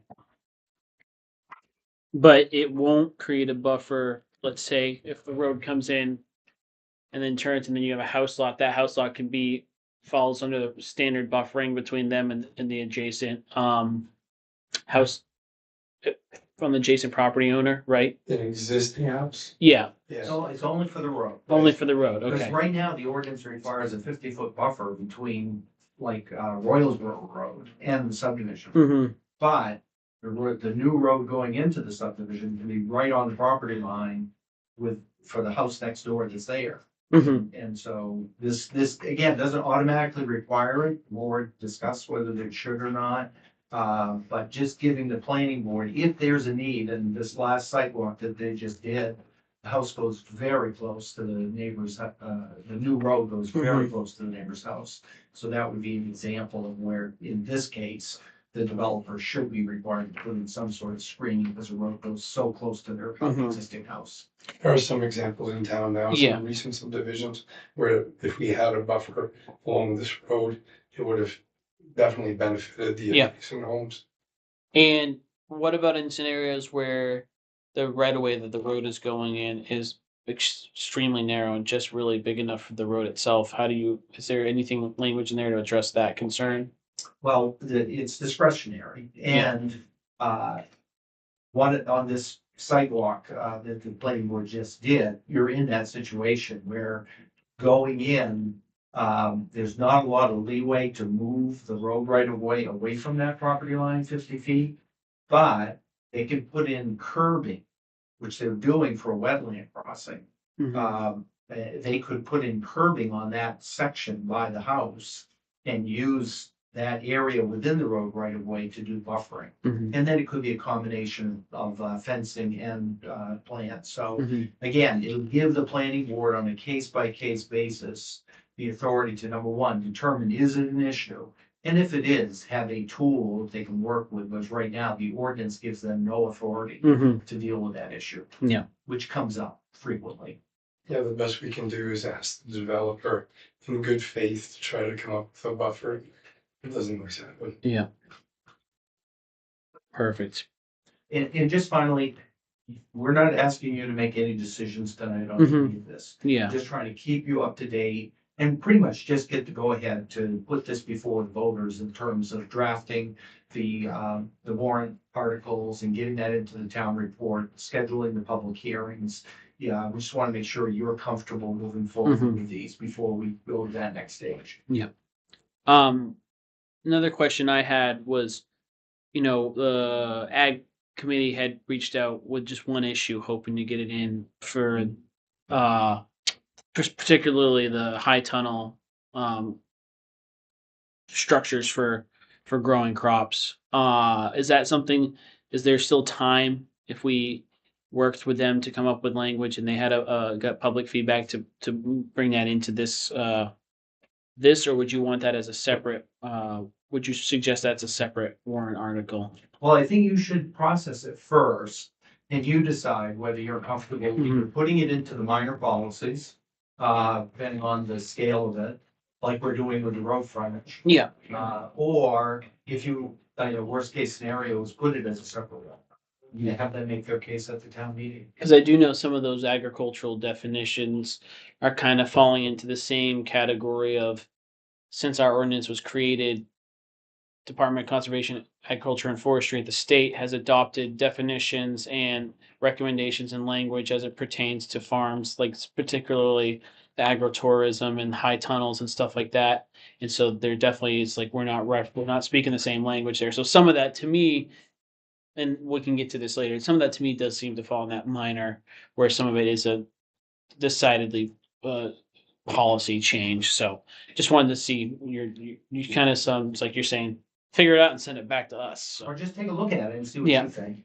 And we'll process whatever you And send. I'm planning on having them in at one of our first meetings in February so we can talk about that. So cool. Do we have any other questions for? Just what's the Folks kind of the here. deadline? This, for getting all this put together and getting it on the thing, because you can, you have to hold public hearings no more than 30, no less than 7 days, which puts you in that early May thing, so, Well, I think all of this is really in the best shape it's ever been in terms of timing. The road frontage I've got it all drafted. We can easily put that into it if you're good with it. And then the ag is the one question but there's time to fit it in. Either as part of one of these or as a separate one.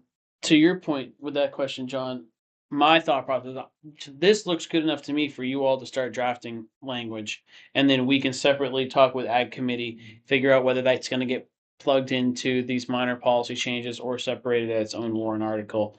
And so if you're looking for a thumbs up from us for those sorts of, to just say, let's move forward on policy development of the warrant language, I'd give the thumbs up today. Does anyone else have any concern with that? No, so I'd say you're good to go. Okay. I don't think we need all right. You got news on comp plan? Yes. You recall back in July, you got together with the leaders of all the different boards and commissions and talked about what are the strategic planning initiatives to work on. Came up with kind of 7 that we've been running with. Those are the agriculture, which we're talking about, the energy component, housing, which we're kind of holding, other than these required changes, as in some more legislative change that we have to deal with after codification. The economic development initiative that you folks are strongest interested in, the community facilities study, the open space plan that the Conservation Commission is working on, and then the last piece of what we talked about back in July with the codification, which we pretty much got that ready to roll. The only 2 that are not currently in active consideration right now are the community facilities and housing. So those are things, all of these we were talking about rolling them into the next comprehensive plan, which is slated to begin in 2027 for enactment in 2029. This past June, the legislature passed LD 1751, which made a bunch of changes to the comprehensive planning laws on housing and energy and those sorts of things. But one of the benefits for Durham is it extended from 10 years of valid certification of your comprehensive plan to 12 years. So they gave, intentionally or unintentionally, the town an extra 2 years to deal with this. So It just gives more flexibility in terms of your budgeting process, because I know you were concerned about putting a major investment into this at this time with the revaluation and Mhm. everything. This gives you flexibility to either go ahead at this time to get that comprehensive plan started with this other stuff, or to hold off until after the revaluation and do that. And even if you do put it back to the 2 more years, you can still make changes to your comprehensive plan. Like say you wanted to adopt a new economic development district plan as part of the comprehensive plan to give it more support for funding and legitimacy. You could still do that. Your plan will still be certified, just not that component of it. So you've got, with this law, you've got more flexibility in terms of timing. More time to set aside capital for the high consulting fees with that too. Well, that's good news. Does anyone have any questions for George about that comp plan process? You know, some of these 7 items that we've addressed here that we're working on, where our intent is that doing those on their own will then make kind of a copy and paste scenario when it comes to actually creating the comp plan. So we're kind of picking away at some of that comp plan responsibility. I'd like for us to at some point have a discussion on setting aside some reserves annually between now and the future to help cover the cost of that comp plan, like we did with the setting aside funds for reevaluation. But that's not the discussion for tonight.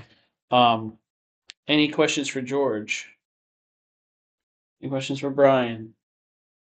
So other than great job, I know a lot of long hours on the planning board and George, your part, so thank you. So George and I had a conversation today about economic development and moving that forward. Mhm. And we discussed, if that's the case, we don't necessarily have the capacity in-house to do all of that. So it was recommended to maybe put some planning consult in the planning codes and funding some sort of Mhm.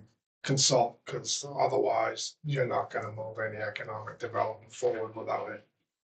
Yeah. So, We are Right, still, George? we're supposed to hear from the state this month on whether we got the resiliency, we've got the open space resiliency fund funded. And now we've applied for an economic development one through the same program. And that was for 75,000. So if that 75,000 comes through, that'll give a real opportunity to move forward with that economic development planning. If it doesn't come forward, having something in the budget, GPCOG has submitted a proposal to provide some level of consulting for you. They do economic development. So that would be a kind of fallback or a supplement to what the state grant's gonna be. Yeah. But we're trying to move that forward. Awesome.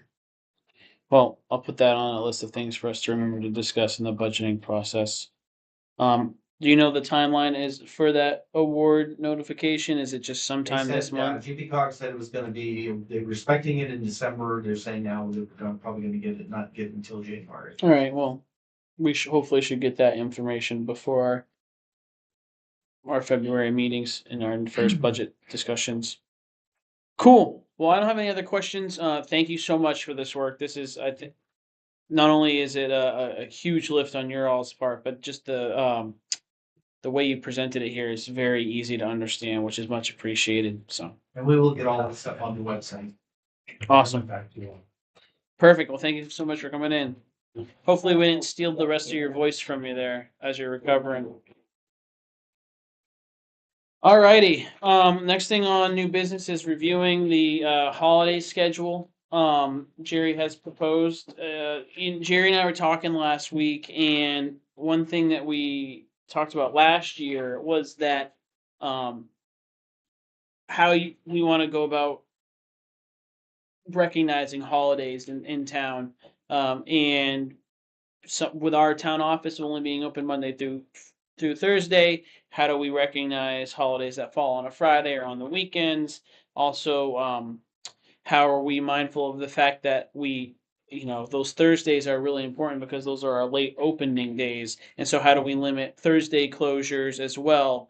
when it comes to recognizing the holidays. So one thing I had recommended to Jerry after talking with the HR consultant was just coming up with a policy where we figure out how to recognize holidays by possibly saying if a holiday falls on a Friday of a week, to recognize it on the following Monday rather than recognizing it on that Thursday. Same if the Friday falls on Saturday and Sunday. That wasn't my brilliant idea. It's just I've seen, like, working as a state employee, they release a holiday schedule a year or two in advance saying, here's the days that we're going to recognize these. Christmas on a Sunday, we're going to recognize it on Monday, yada yada. So Jerry has a proposal here for us right here. Anything you wanted to add, Jerry? No, this is the holiday schedule. It's, Yeah. we just pulled it off the internet and so you just have to decide how you want to handle those holidays that fall on a Friday. Yeah. And so my recommendation is to recognize Friday holidays the following Monday. And I'd be open to hear what other folks are thinking. John? I think that's the only way to do it, to avoid the whole Thursday Yeah. conundrum. Yeah, and I just know that we've got a lot of feedback that's the day that people want the office open. But when I look at here, like, we're never going to avoid Thanksgiving being on a Thursday. And in this instance, Christmas Eve is on a Thursday as well. But other than that, those are the only two Thursdays that I'm seeing here. The question about holidays are those Fridays, which is the day after Thanksgiving, and Christmas Day, Independence Day, and Juneteenth, which all are, I would just say, recognize the following Monday. Just a question, day after Thanksgiving, that's not a national holiday. Is that something that we recognize, that we would push so Monday would be closed? That's my The recommendation. day after Thanksgiving? I wouldn't support that. Yeah. And I I can wouldn't support, support that one. yeah, I mean, you get Thursday off and Friday's your normal off, not, you give them Monday as well. I mean, I'm not sure why we're giving Monday, I'm sorry. yeah, no, go. I'm not sure why we're giving them Monday off. I mean. it's That just- Monday, yeah. Not any Monday. If it's a Friday holiday. I mean, it just, Oh, it falls where it falls and. It's gonna be, Well, you get holidays off if they fall on Saturdays and Sundays in the state. If Christmas is a Sunday, we get it recognized the following week. I work 7 days a week. It makes. Well, I mean, what mean, you do it's- and what we do for the whole town are it's- going to be two different Well, things. But but I'm also open 5 days a week. I mean, I think with I think there's limited hours. That's just me. I mean, I could go with that. I see what you're saying.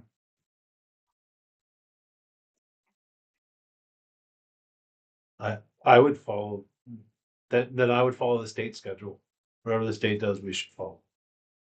let me see.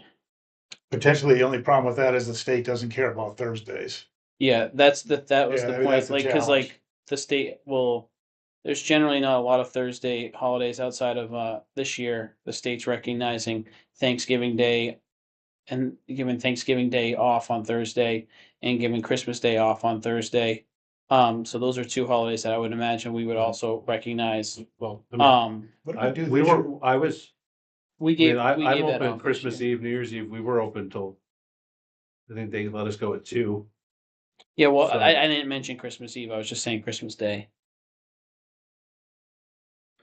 And so here we have Christmas Day as a holiday, Christmas Eve as a holiday. We could say we don't want Christmas Eve as a holiday.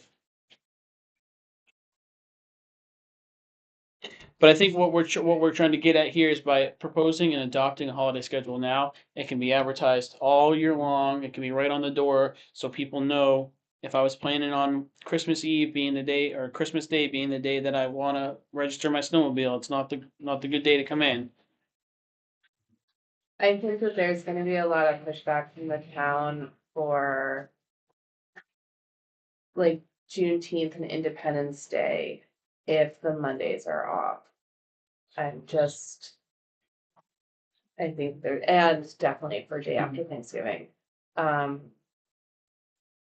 just think that's, So does our There's gonna be handbook a lot of specify the number of holidays?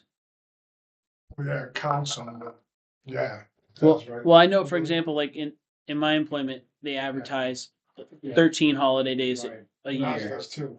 It's Right. 13, but because the old one still does not have Juneteenth because that was added Mm-hmm. fairly recently. Mm-hmm. And so it's 13, it's a number, it's 13. Yeah. And the So, old one. Yeah. And we're trying to establish the new one. Yeah, we have 14 days here. Which I is, mean, which for- is a lot. For me, That's a lot of days, holidays. And I mean- the reason why why you have 14, just so you're clear, is because of June. Yeah. well, and also this schedule is recognizing recognizing Christmas Eve as a holiday, but that's not a state holiday. No, it was in your previous policy. Okay. And day after Thanksgiving was also in the previous Yes. policy? Okay. Yeah, Every and one of that them day after except Thanksgiving is a Juneteenth. state holiday too. Is it? Yeah. Okay. Yeah. Everything but June 13th is in your old policy. So I can just tell you the state holidays here: New Year's Day, Martin Luther King Jr. Day, President's Day, Patriots Day, Memorial Day, Juneteenth, Independence Day, Labor Day, Indigenous Peoples Day, Veterans Day, Thanksgiving Day, Thanksgiving Friday, and then Christmas Day. That's what's in the state's holiday schedule. and that's 13. And that's 13. They don't include Christmas Eve. I'm sorry. No, Christmas Eve is not included in the state holiday schedule. There have been times where, like, if Christmas is on a Friday, on a Thursday, in the past, the governor may have used executive privilege to give that Friday off, knowing that everyone's going to be gone anyways or whatever. But I think we just need to adopt this. And I mean, I would say to axe Christmas Eve and keep it as a day off, and then keep the rest of the days off here. I don't mind giving it. I just don't think giving the Monday, Yeah. if the holiday's on a Friday, giving the Monday. So If it's on a Sunday, that's a different story. I think that's what the state does. That's what the federal government does. That I'm okay with. I think following that, but just because we're closed on a Friday, I don't think we should then extend it to that Monday. I agree with So that. if we're in the employee handbook awarding 13 holiday days, this year there's 4 Friday holidays. So the only other option if we want to continue to award those 13 days would be to provide them as floating holidays. Or just say my thought process with floating holidays is now everyone is taking those extra days off. That's just more days to be understaffed. Maybe it's just better to have a closure of the office rather than set yourself up where you're going to be understaffed 20 additional times throughout the year if all 5 people have 4 floating holidays. And so again, we don't even have to decide this right now. If we need to ponder on it more, my thought process would just be to carry, if you have the day off, if it's a scheduled day that not to work, we carry it over to the following Monday. For example, at the state level, if you have a Saturday, Sunday holiday and the state decides to have it on a Monday, there are some people whose state job requires them to work Saturday, Sunday. So that was a scheduled day that they have. And so the reason I came up with this idea was just that it's equitable across everyone. Because like Public Works has a different work schedule than the town office, than the fire chief who's here Monday through Friday. So, but if people need to think about this a little bit more, we can absolutely punt this to next meeting. I think it's a hard sell for town. There's gonna be a lot of pushback. Because So- what's to say that the following years, then they get every single holiday, it's like. Well, that's what this is intended, No, is to I- always establish 12 No, or I 13 get days it. off. I Yeah. get it. It just. So if we're Leave me alone, comfortable, though. if we're comfortable with the employees getting 13 days off, why are we uncomfortable with them getting 13 days off every year? It's not, it's more of how the perception is going to be when people find out that it's going to be the following Monday and already there's a limited amount of days that the town office is open. It opens a can of worms for Mm. people. I mean, I see this spreading and complaints and that's all. Mm-hmm. So the way I thought of it, we give 13 days when they fall on days that we're open. I guess I hadn't thought about it as if it's on a Friday and we're not open, then you get another day. I just, Yeah, whereas I was basing my thought and comments on based off of other public employers like the state and the federal government and the days that they recognize even when they fall on weekends, and that's considered a non-business day. And if we were open 5 days a week like the state, that would be similar, Mhm. but it's a different situation. But if Christmas Eve is Saturday and Christmas Day is Sunday, the state's still giving people Christmas, recognizing the Christmas holiday, even though the state is closed generally across most sectors on Saturday and Sunday. Which is why I said follow the state holiday schedule. Mm-hmm. It's simple. It's up there. It's a year or two in advance. Which I totally get, but we do have, if we're following the state holiday schedule, that schedule is, if the holiday falls on a non-work day, it is recognized at a later work day. And our non-work days happen to be Friday, Saturday, and Sunday. So if we're following their framework, we would also carry those Friday holidays over. Then let me rephrase it. To me, Friday is considered a work day and the office is closed for budgetary reasons and staff reasons. So. to But the me, fire chief is open, and what's Public Works Friday schedule? They're closed, they work Yeah. 4/10s. Right, so but the fire chief and the EMS director work Monday through Friday. And so then you would, in a situation where it's like, okay, fire chief gets gets 1, 2, 3, 4 extra holidays compared to the public works director and compared to the clerk because their schedule is different. And that's where recognizing it all at the same time or giving floating could be two options in my mind. We pushed everything off to Betsy shows up, so Yeah, I I'd mean, have her again, come in and we show can us what other towns totally- do.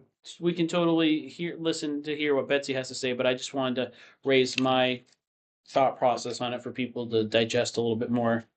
But at some point, we're gonna have to vote on something because we keep punting things to the next meeting. I'm ready to vote next time. Mhm. Definitely all this stuff. So, alrighty, let's check. Is there a holiday scheduled between now and our next meeting? No. So, Martin Luther King. Martin oh Luther King. yes. So I mean, I would assume that we are to me it sounds like the point of contention here is how to manage Friday holidays. So can we approve this now with the exclusion of the Friday holidays to be discussed in a policy developed at a later date? Are people okay with that? Well, they're gonna get Monday off anyway, the 19th. So if we don't adopt so if we're trying to adopt the schedule, there's a holiday between now and our next meeting. Right.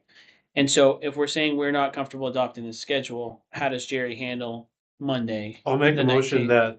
that, Wait. the office be Sorry, closed on sorry. the 19th and February 16th. It's already in it. Yeah, you already have a Yeah. policy. Oh, sorry. Yeah, you already have a policy Yeah. that we have. This is for really taking effect.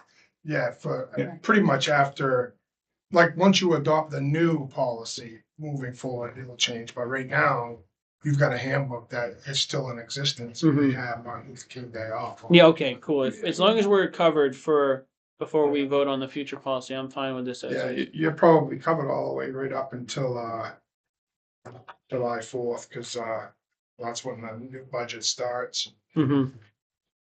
Man,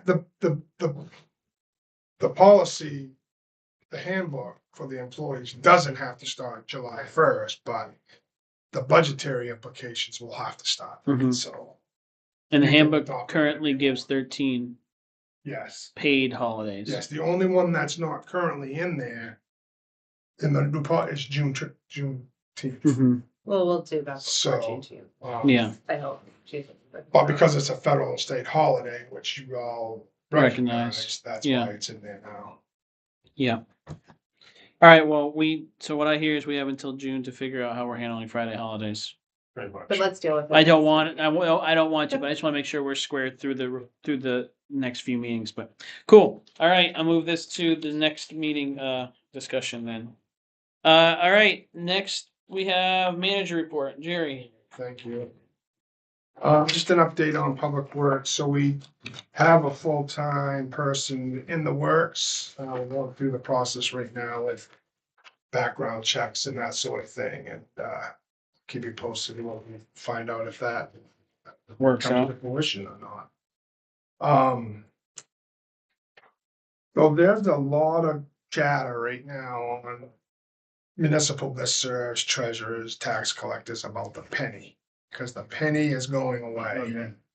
So Mhm. I don't really have any answers for you. I don't know what folks are gonna do, but you may have to write a policy one of these days regarding that penny, because there's, like I said, there's no definite solutions that towns are adopting. You know, they talk about, well, if something's $10.12, you round down to 10. If it's $10.13, you round up to 10.15. Some are talking about, well, if there's any additional money, cents left over, we can apply it to their taxes or whatever. So just be prepared. It's a little bit of a mess. Matter of fact, when I go to Androscoggin Bank to get change for them, they're not even doling out any more pennies. So it's gonna be an issue we're gonna have to address. I don't have any real good information. Nobody does. So just keeping you up to, um, just letting you know about that. The other thing is, I think GP Cog is gonna have a chairs in a circle was next month. I was gonna touch on that. Okay, it would be good if someone or Mhm. company could go to that. Yeah, I was It's gonna cover real that in my beneficial. board report. So there's that. That's, Other, yeah, sorry. sorry. No, go ahead. No, that's the thing on February 5th. That's what No. you're talking about? No. Oh. Yeah. So other than that, things are good. I mean, I don't really have really much other to report other than those three things. So that concludes. Oh, sorry. Yes, I do. So you saw probably, I don't know if you looked at the news blast or not, but we started putting some information about the transition to solid waste. So we're also putting this trifold out. We're not gonna mail it because we don't have it in the budget. But we will be putting those on the counter. And they will hand them out to the residents when they come in to do their registrations or whatever they're coming into the town for the business. And it'll also be on the website. It'll also be in the news blast. So you So, put it at different, like, the Get and Go and other places. we can make a bunch and trifold them, but we've been really short-handed. We got a person out sick right now. So that only leaves two people. Can we And make, one of those, wait, hold on, and one of those people had a dentist appointment, so then was only down to one. And I was surprised that you guys actually got your agenda packet last week, because I didn't think we were gonna get to it. We're that strapped. When someone's out sick, all bets are off on reporting any of that sort of stuff.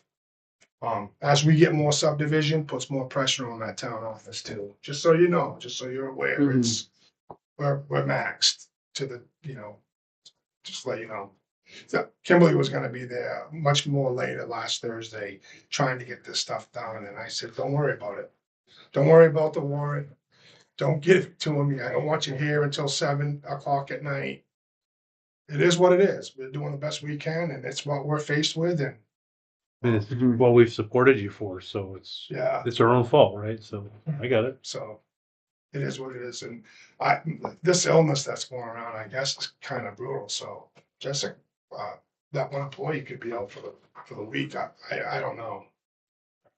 And if it spreads through the office, we may have to close it down if we don't have the help. That's where how short-handed we are. Just keeping you up to date. I'm not trying to scare you or anything, but I mean, this is reality that we're facing. So. But you scared those two. yeah. And that, Can you stable these to any trash tags that go out? yeah, and Have a good night. there will be a transition period with this trash. It's a lot of work. Kimberly and I have been working with Donna to get the addresses to Casella and when Casella, I mean, and they're busy too. And Casella, as far as roadside pickup, is the big gorilla in the room because they're the only ones that do it. So we're kind of, on their schedule as well so it'll be a transition, but as we get more information, we'll try to keep people updated as much as possible. Is anyone from Casella gonna come in and maybe talk and possibly answer? Well, Casella went in and met with the solid waste committee, and I think Deb someone was from there. the solid waste, and Deb's the liaison, so she Yeah. don't answer Deb was there. forcefully, but I do know either the chair or the vice chair is gonna come in and make a policy recommendation on the 27th. Which is basically the pay-as-you-throw program. I'll spoil it now, but that's what it is. That's why I have Waste Zero who makes those bags coming in to let you know about how that program works, so you can make a decision on whether that's the way you wanna go or not. So there's a lot of balls in the air right now, and like I said, we'll try to keep you updated. The last I knew, Casella wanted, the, how many households we had, the addresses, so because they want to start knowing how many bins they need to buy.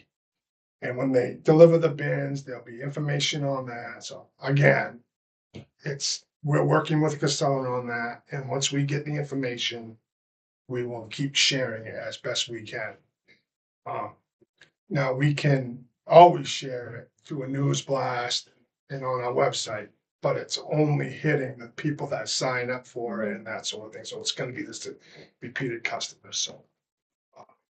I'll get the word out best you can. Like I said, if they have questions, they come right to the town office and we can update them there too, but, be patient. There hasn't been a town yet that I have talked to, whether it be Pownell, North Yarmouth, all those, that when they go through this transition, there aren't people that get upset, so we're gonna have to deal with that. Trash is a contentious topic. Yeah, so we're doing the best we can. And I think we're doing pretty good, actually, so The that's other, all I got. the other policy discussion we'll have to have is how we want to handle outstanding trash tags. That's one thing I've had people reach out with concern is like, if I buy trash tags and then by the time you switch, I still have all these trash tags, do I get any credit for the trash tags I bought? We're not having that discussion now, but that's one thing is like, we might want to consider, can you trade your trash tags in for bags? Do you get a refund for your trash tags? We want to make sure we don't make a black market for trash tags either. So, either way, just something for us to think about in the future. In terms of other reports here, for my report, as you all know, I've been participating in this like tax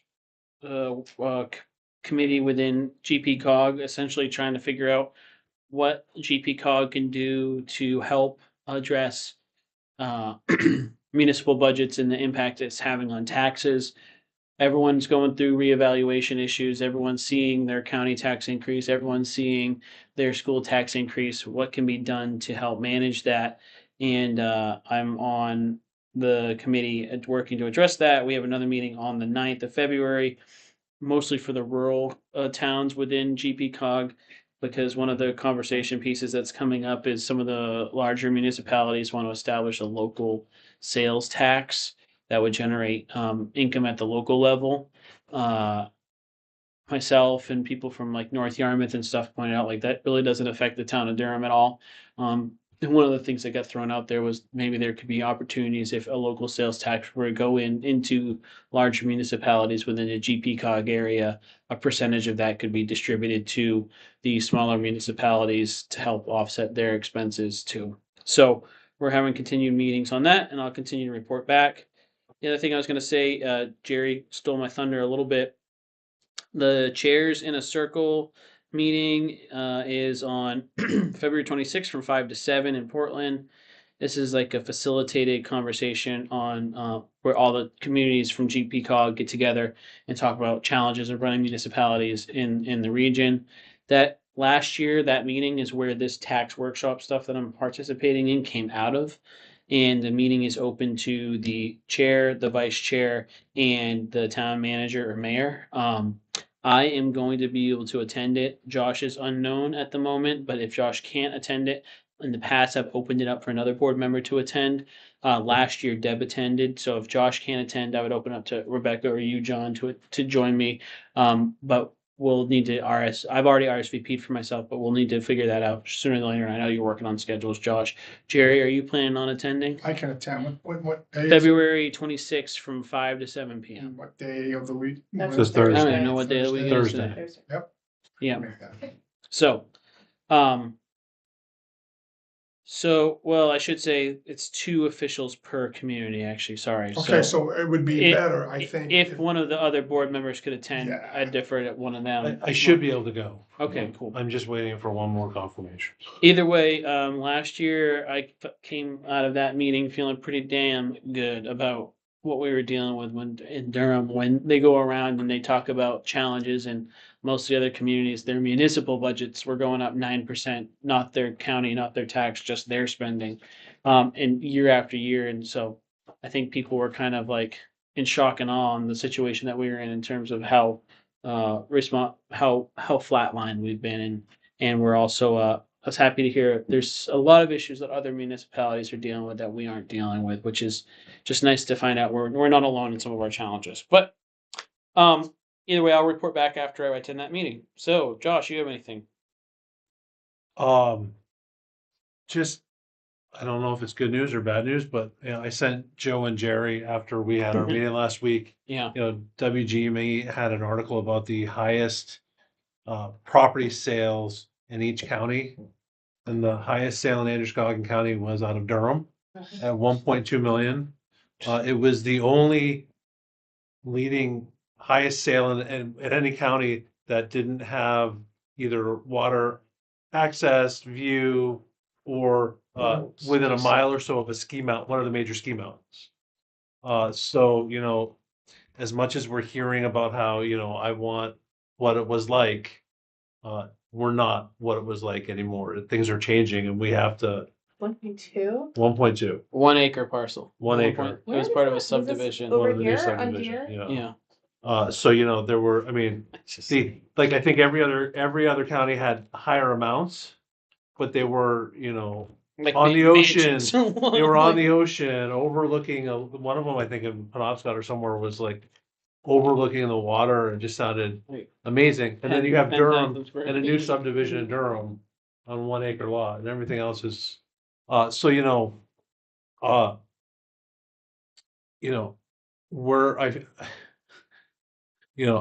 came into this meeting feeling good about the wage table, and I feel like John's just talking about more. I'm like, and it was and so we have to do something, but we also, I think we really need to, I think John's right, like, you know, every little bit adds up and we have to figure out a way to kind of mesh the two. And so that's, you know, I think Joe's mentioned a couple times, you know, we do the wage table, and if you don't like it, then we're gonna take the money out of somewhere else. You know, I think, you know, the ideas that Jerry had are good, and he's working to keep the budget at a low rate, and I applaud you for that because it doesn't sound easy. And you're doing a good job in what you're talking and what you're bringing to us. And I think, you know, if we're gonna spend money, I think this is the way to spend it on these employees. They deserve it.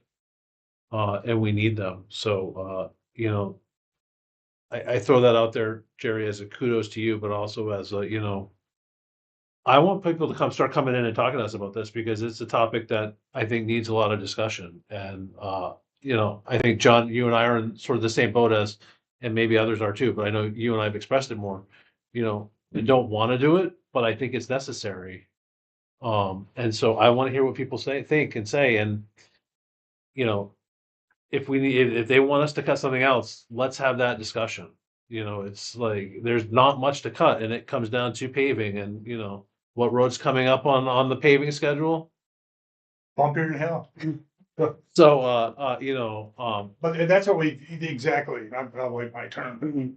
but so anyway, that's what I want to say because it's I just it was a good conversation last week, and Jerry, I'm really glad you got Joe and I in there to have that conversation.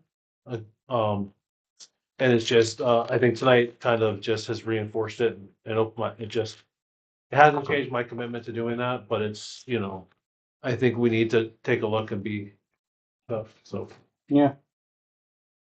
Deb's absent. Rebecca? Okay. John? I'll just give my spiel, which is, we do need to take care of our employees, but you know, we're elected to look at the entire town budget and all the parts of the town. So the things that do we not want to save money for the fire trucks? Do we not want to pave? Those are decisions we need to, those are the trade-offs. I mean, Jerry can find the money, but what is not gonna get done? But I will also close with saying, Jerry and everybody did a good job putting that HR handbook and the wage scale together, so. Thank you. Thank you. All right, do I have a motion to approve the consent agenda? Moved. All right, motion by Rebecca, seconded by Second. John. Any questions? All in favor? Any opposition? Seeing none, unanimous. All right, upcoming town meetings, planning board meeting the 14th at the fire station, 6:30, con commission, 21st at Eureka at 6:30. Select board the 27th at 6:30. It's gonna be a doozy. Ag committee meeting February 4th at 6 PM at Eureka. Fire station was having a meeting with the planning board on the 6:30, on February 4th. And we've got solid waste committee meeting February 9th at the Eureka Center at 6:30. Any executive session needed? Looks like no. Do I have a motion to adjourn? So moved. Rebecca, do I have a second? I'll second. Josh, any questions or discussion? All in favor? Any opposition? Seeing none, passes unanimously. And we are closed at 8:49. Can we proceed that done? Jerry, I've got some questions about the